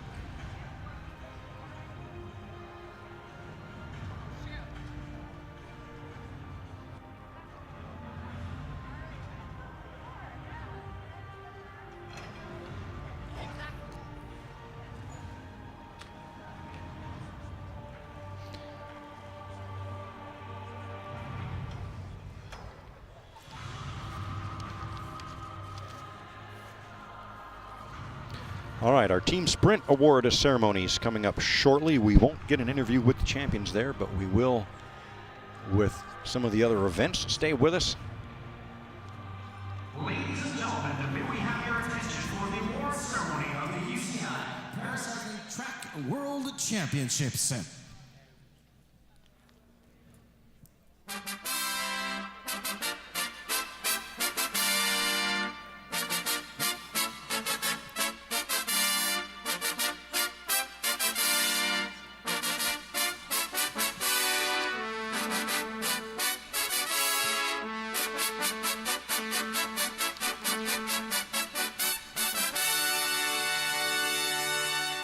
The medals and the jersey will be presented by Mr. Mohamed Ben El Mahi, UCI Management Committee member and President of the Paracycling Commission at the UCI. This is the men's C4-5 scratch race podium. In third place and winner of the bronze medal from Brazil, Lauro Chaman.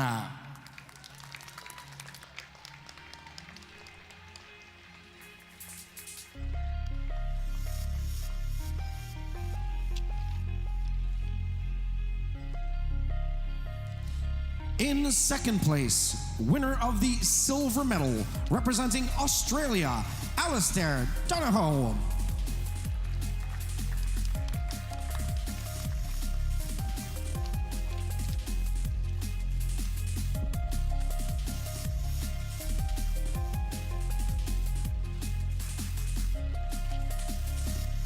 In first place, gold medalist and world champion, representing Great Britain, Jonathan Gilday.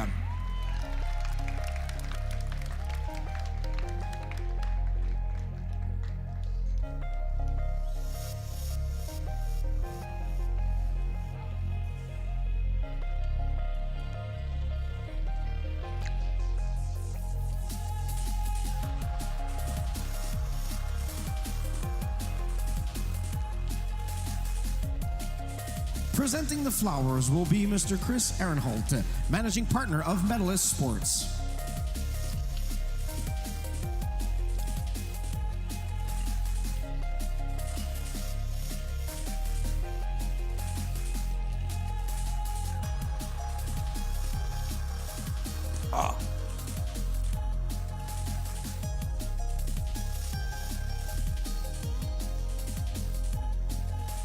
And now, ladies and gentlemen, in honor of the world champion, let's raise the flags and hear the national anthem of Great Britain.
Once again, everybody, please put your hands together for our top three gentlemen of the day.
newest world champion signing some jerseys here, and with our world champion is Louis Barbeau.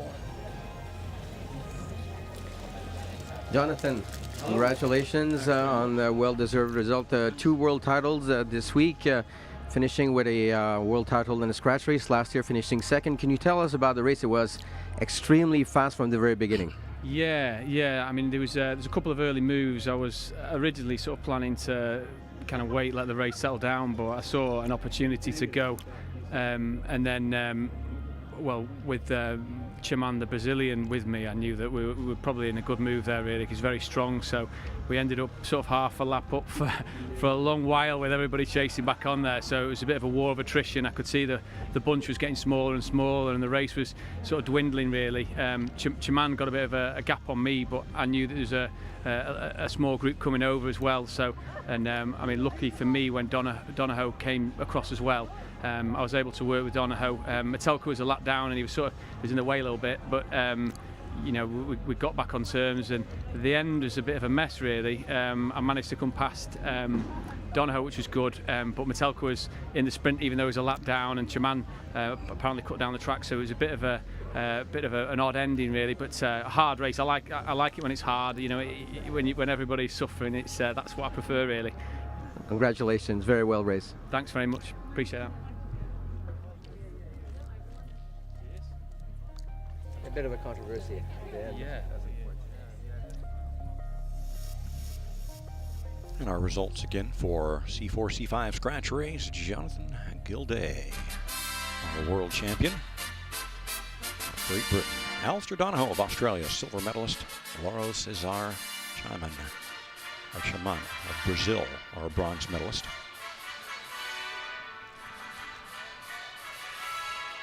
Team sprint now coming on to the podium.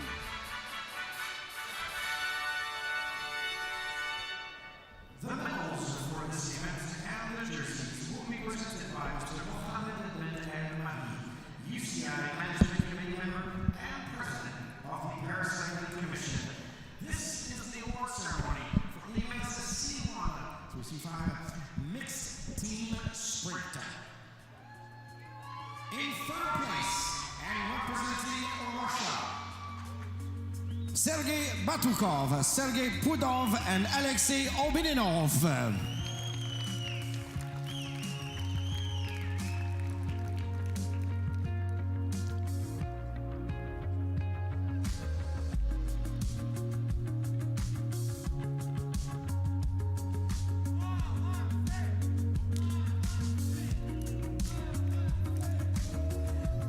In second place, and winners of the silver medal, Team Spain, Amador Granados Alcorta, Eduardo Santos Asensio, and Pablo Yaramillo Gallardo.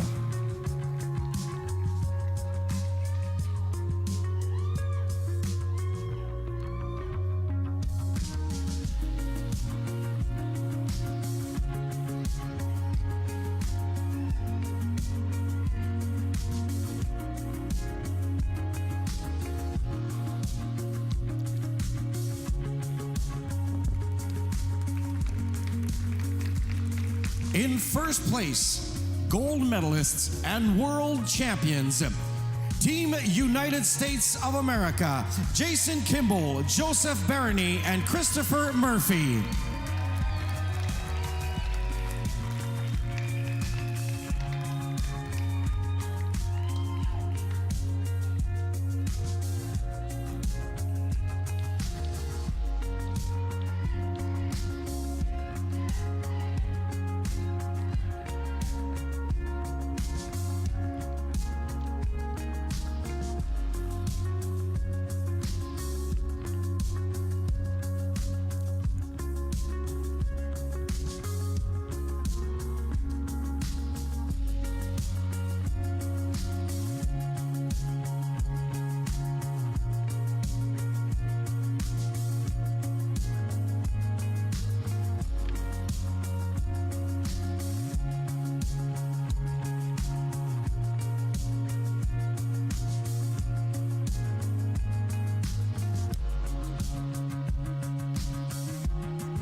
To present the flowers, Mr. Chris Aaronholt, Managing Partner of Medalist Sports.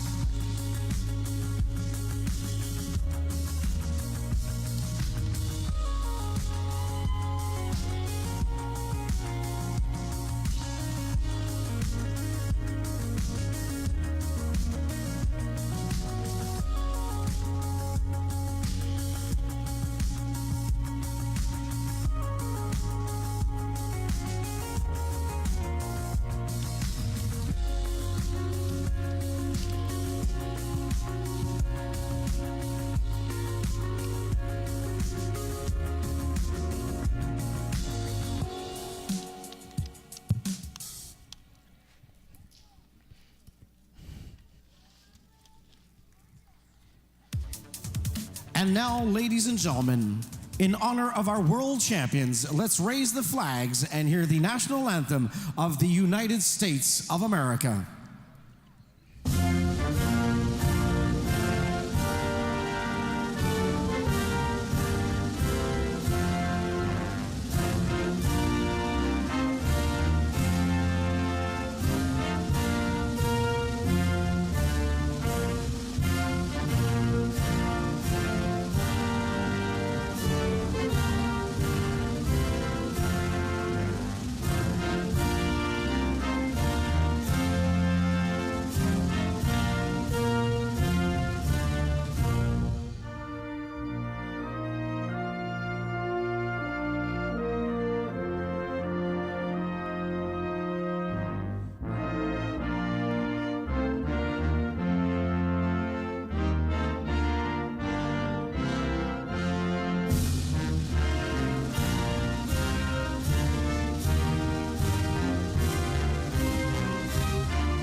Ladies and gentlemen, please put your hands together for our top 3 teams of the day.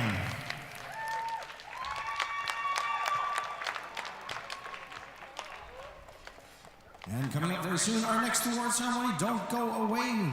Just let our gentlemen make their way over to our interview, TV interview. All right, so we've got the United States in first in our mixed team sprint victories.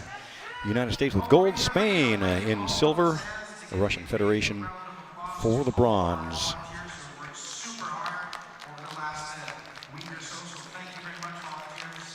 We call this mixed team sprint, as there should be a variety of riders according to their category of disability, from C5 down to C1.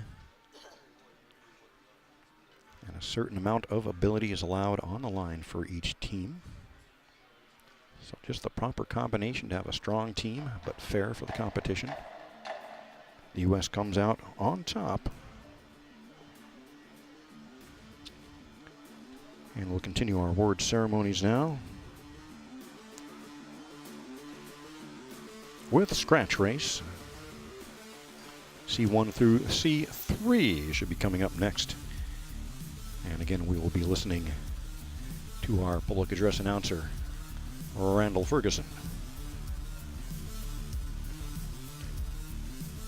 I'd like to thank the staff of StubHub Center and our LA Velo Center for hosting these 2017 Paracycling Track World Championships. And of course, a host of officials from the United States and around the world, making sure everything is safe and fair here. The staff of our sports center here as well. Volunteers, everybody from the people who keep the staff fed and watered all day long throughout the week, to those who are running the timing systems. It all comes down to enabling these guys to win world championships, or to compete at their best, to say the least.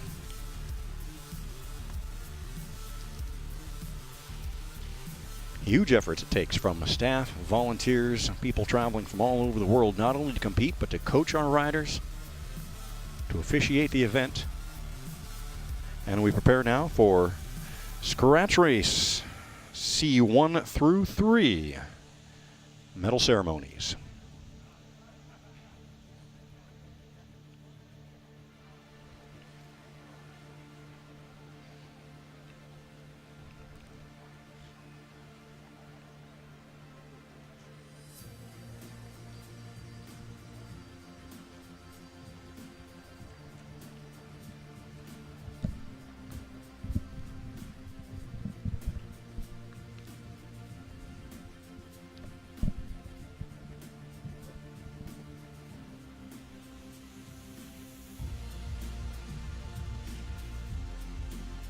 So, coming up in a moment with our next award ceremony.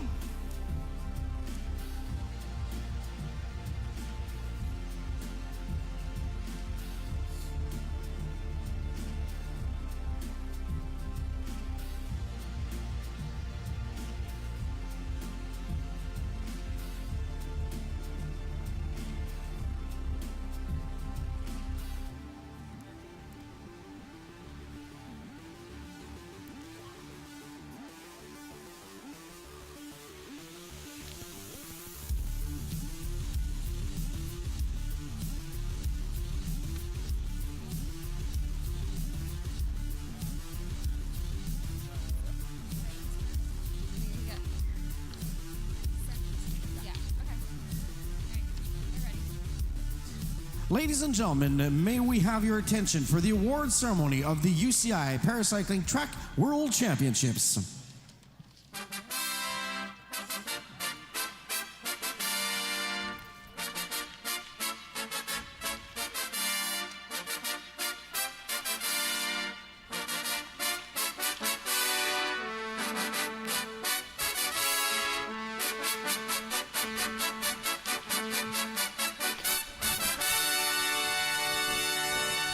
The medals and jersey will be presented by Mr. Mohamed Ben El Mahi, UCI Management Committee member and President of the Paracycling Commission. This is the award ceremony for the Scratch Race Men's C1, 2, and 3. In third place, and winner of the bronze medal from Australia, David Nicholas.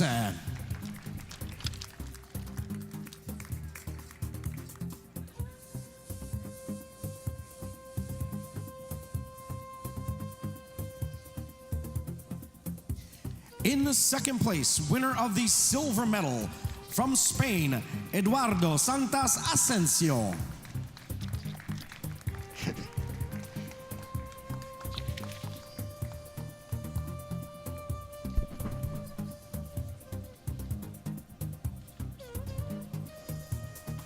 In first place, gold medalist and world champion from the United States of America, Joseph Barney.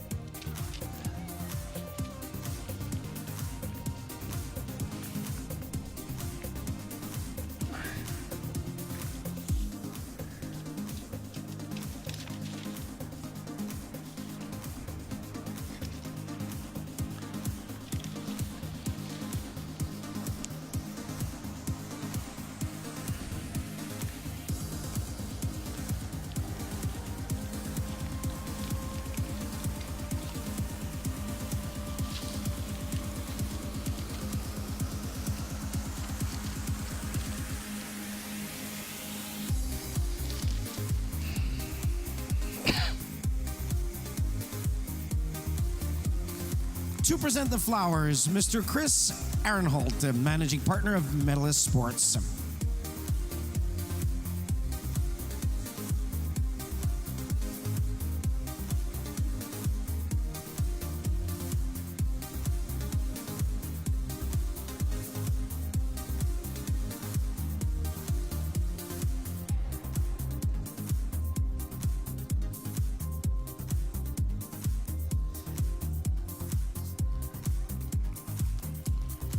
And now, ladies and gentlemen, in honor of our world champion, let's raise the flags and hear the national anthem of the United States of America.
Ladies and gentlemen, please put your hands together for our top 3 men of the day.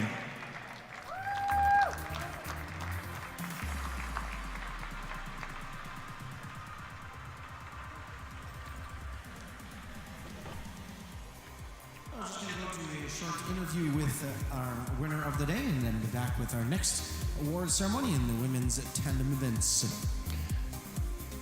Once again, Joseph Bernier adds to a slew of medals that he's won over the years, adding to that the C1, C3 scratch race. And you saw that final lap sprint that he had, just amazing. He came around several riders, a lot of speed. He knew he had it with a few meters to go. And now over with our own Louis Barbeau. Joe Bernier, 4 medals at these World Championships, including 3 world titles. The latest one, the scratch race. Last year you finished 8th at the Worlds in Monte Carlo in that event. How important was that race for you and comparing with the other titles? The team sprint was the most important, which we did beforehand. And after winning that, I focused as much as I could on racing smart and using the banking. So I was second first year we held scratch race, and I was kind of disappointed last year just the way things played out. So it's great. So I've won a world title in all 4 of our events. Hard work's paid off our program. I'm super excited. So hopefully that event will be included in the Tokyo program. How did you prepare for that race specifically? Did you do a lot of criteriums? Yeah, so before I got into paracycling, I was basically a criterium racer. So it kind of came natural. Kind of not done too many since I got more into track. So I do scratch races. Well, we have it at our national program, and so I won that too. So it was a good prep. Congratulations and best luck for the road season that's coming up. Okay, thank you, Louis. Joseph Bernier saying hi to his mom, and you heard him saying there that he was well prepared for mass start racing on the track, racing with 13, 14 other athletes here by racing criteriums. And that is most likely with able-bodied athletes, a short course road races around a few city blocks. And those take place locally across the United States. It is really an American brand of racing and a great way to prepare for a scratch race. And up next, women's sprint victory ceremony. So here at the UCI 2017 Paracycling Track World Championships, more awards coming up now. The tandems, the women. May we have your attention for the award ceremony of the UCI Paracycling Track World Championships.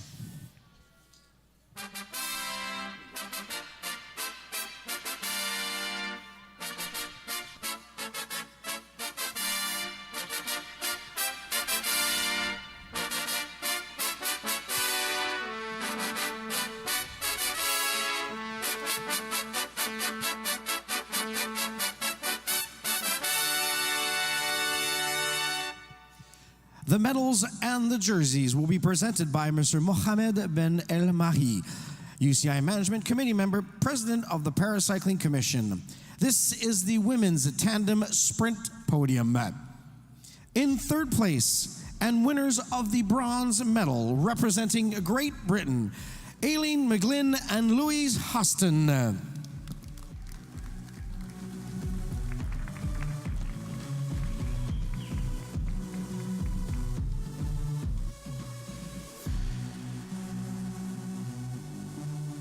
In second place, and winners of the silver medal, representing Great Britain, Alison Patrick and Helen Scott.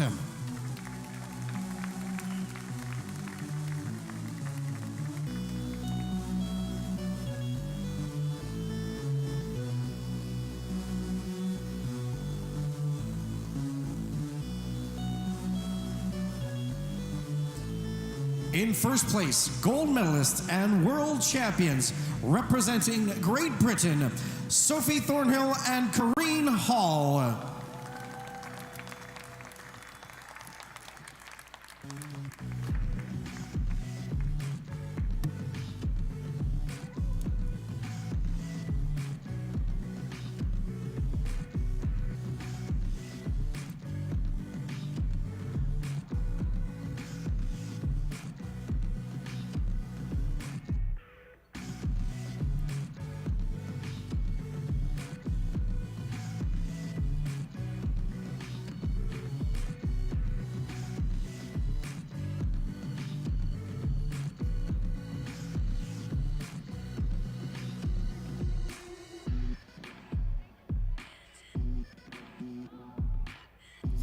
Presenting the flowers will be Mr. Chris Arnholt, managing partner of Medalist Sports.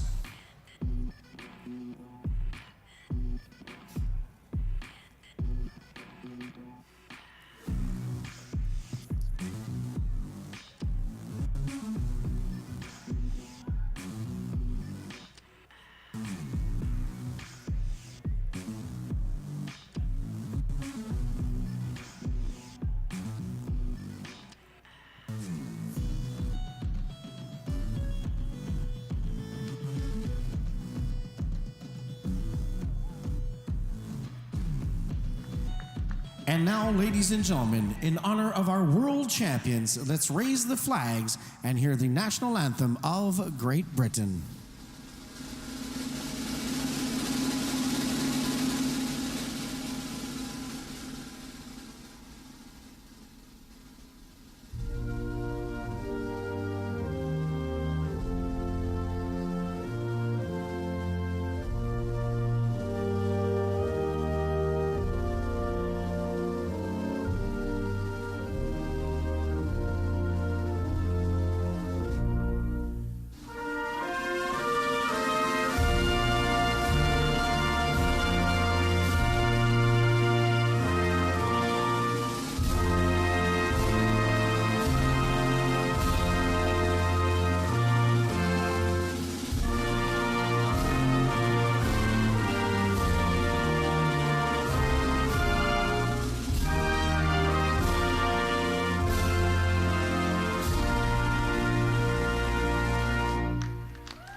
Please put your hands together one more time for our top three teams of the day.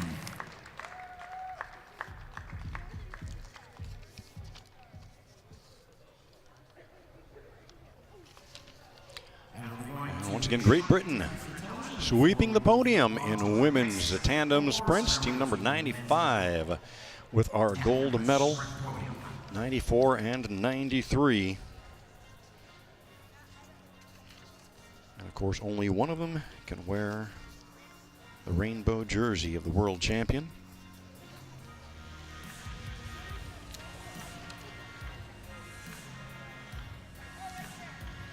And that is Sophie Thornhill and Corrina Hall. Silver medalist again, number 94, Alison Patrick and Helen Scott. And for the bronze was Great Britain team number 93, Aileen McGlynn and Louise Haston. Thornhill and Hall going over to sign the jerseys, and shortly they will be speaking with the UCI's Louis Barbeau.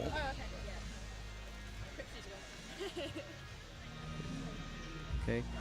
I'm with Sophie Thornhill and Corinne Hall. Congratulations. Total domination on part of Great Britain in the women's tandem sprint. This is a new combination. From my understanding, Corinne is a new pilot for you, Sophie. How much of an adaptation is that?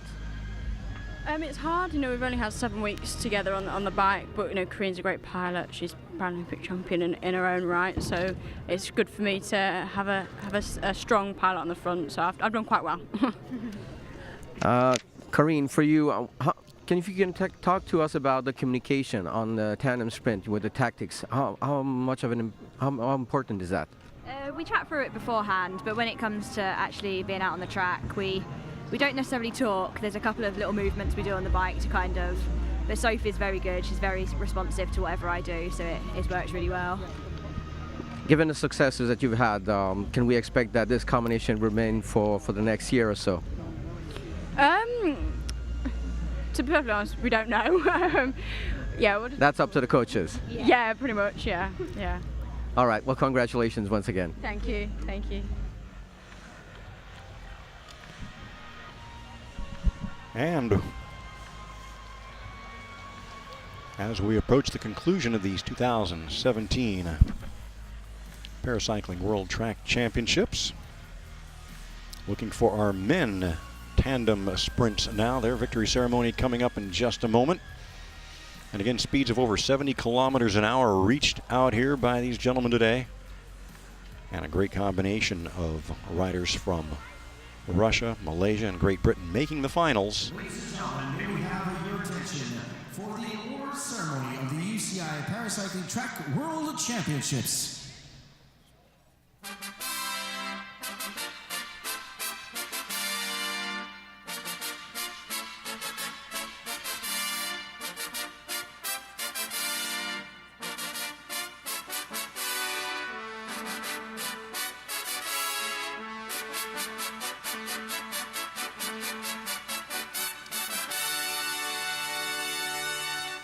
The medals and the jerseys will be presented by Mr. Mohamed Ben El-Mahi, UCI Management Committee member, President of the Paracycling Commission.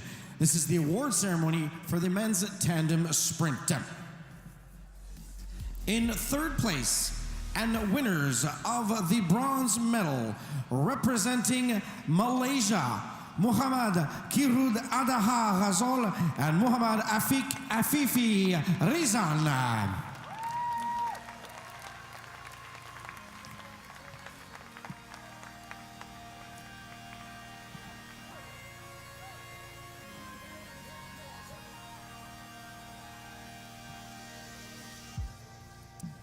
In the second place, and winners of the silver medal, Neil Fatchy and Craig McLean from Great Britain.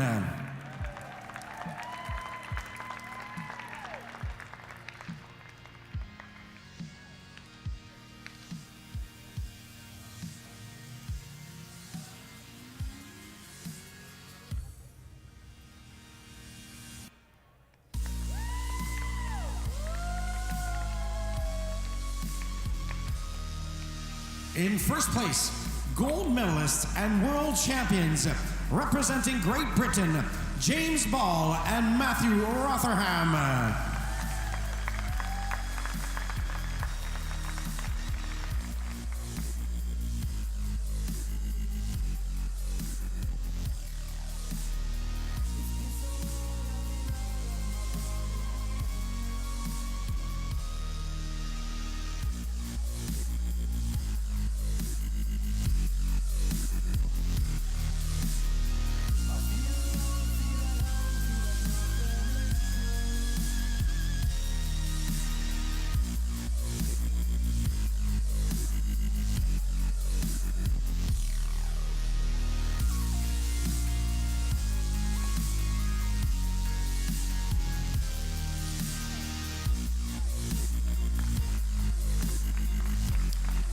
The flowers will be presented by Mr. Chris Arenholt, Managing Partner of Medalist Sports.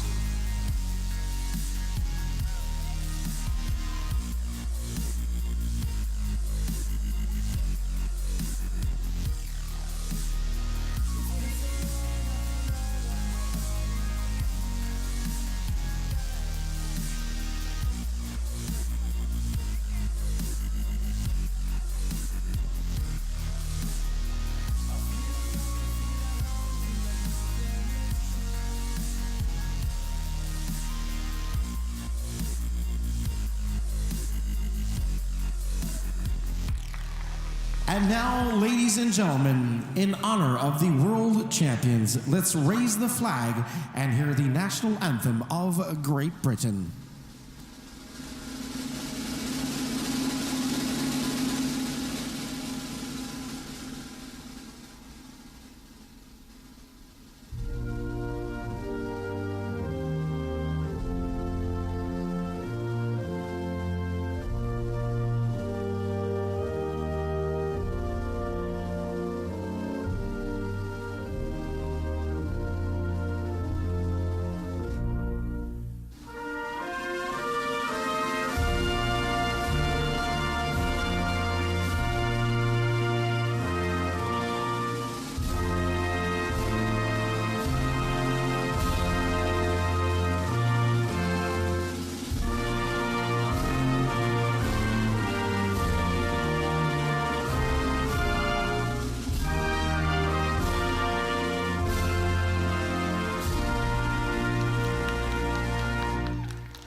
Ladies and gentlemen, please, one more time, put your hands together for our champions here this afternoon.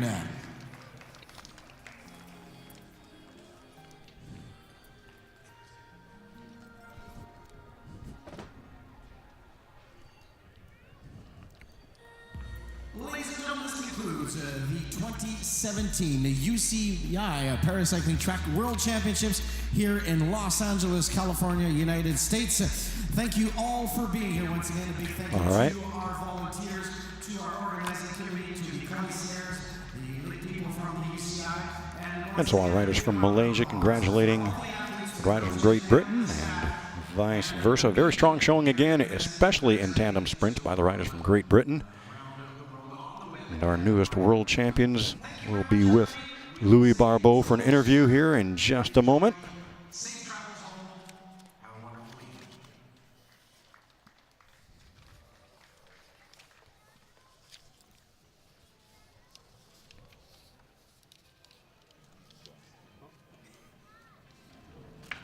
With James Ball and Matthew Rotherham, second world title this week. James last year third in the sprint at the World Championships, but with Craig McLean, this time with a new pilot. How much of a difference is the fact of going with a new pilot? Can you tell us about it? We haven't actually had that long together, which is quite surprising to do this out here. We've only actually been working together since the middle of January, but yeah, I was training with Craig all out of Rio and stuff. So, but after that, yeah, I just came with Matt then in the new year. So, yeah, I'm pretty confident that we can keep going. Matthew, you're fairly new to the program in paracycling. This is your first experience. Obviously, there's a lot of tactics involved in sprinting. The fact that you went ahead with another GB team, you seem to be able in the last race to surprise them. Can you tell us a bit about it and how much of the tactics, how is it different than with able body? Yeah, well, you know, we obviously seen what each other's doing in the pen, and you know, we kind of noticed that in that race they were keeping it really, really slow and steady. They you know, had a hard day, so they wanted to keep it nice and slow and make it a last-minute sprint. So we kind of we said before, like 2 laps to go would be our moment, but yeah, it was totally necessary at that point to put the foot down and go. And yeah, you know, it came to 2 to go. They were still wanting to keep it slow, and we just took advantage and yeah, went for the win. Is it additional or less pressure going against one of your teammates for the gold medal? So much more pressure. Well done again. Congratulations. Cheers. Thank you very much. Thank you.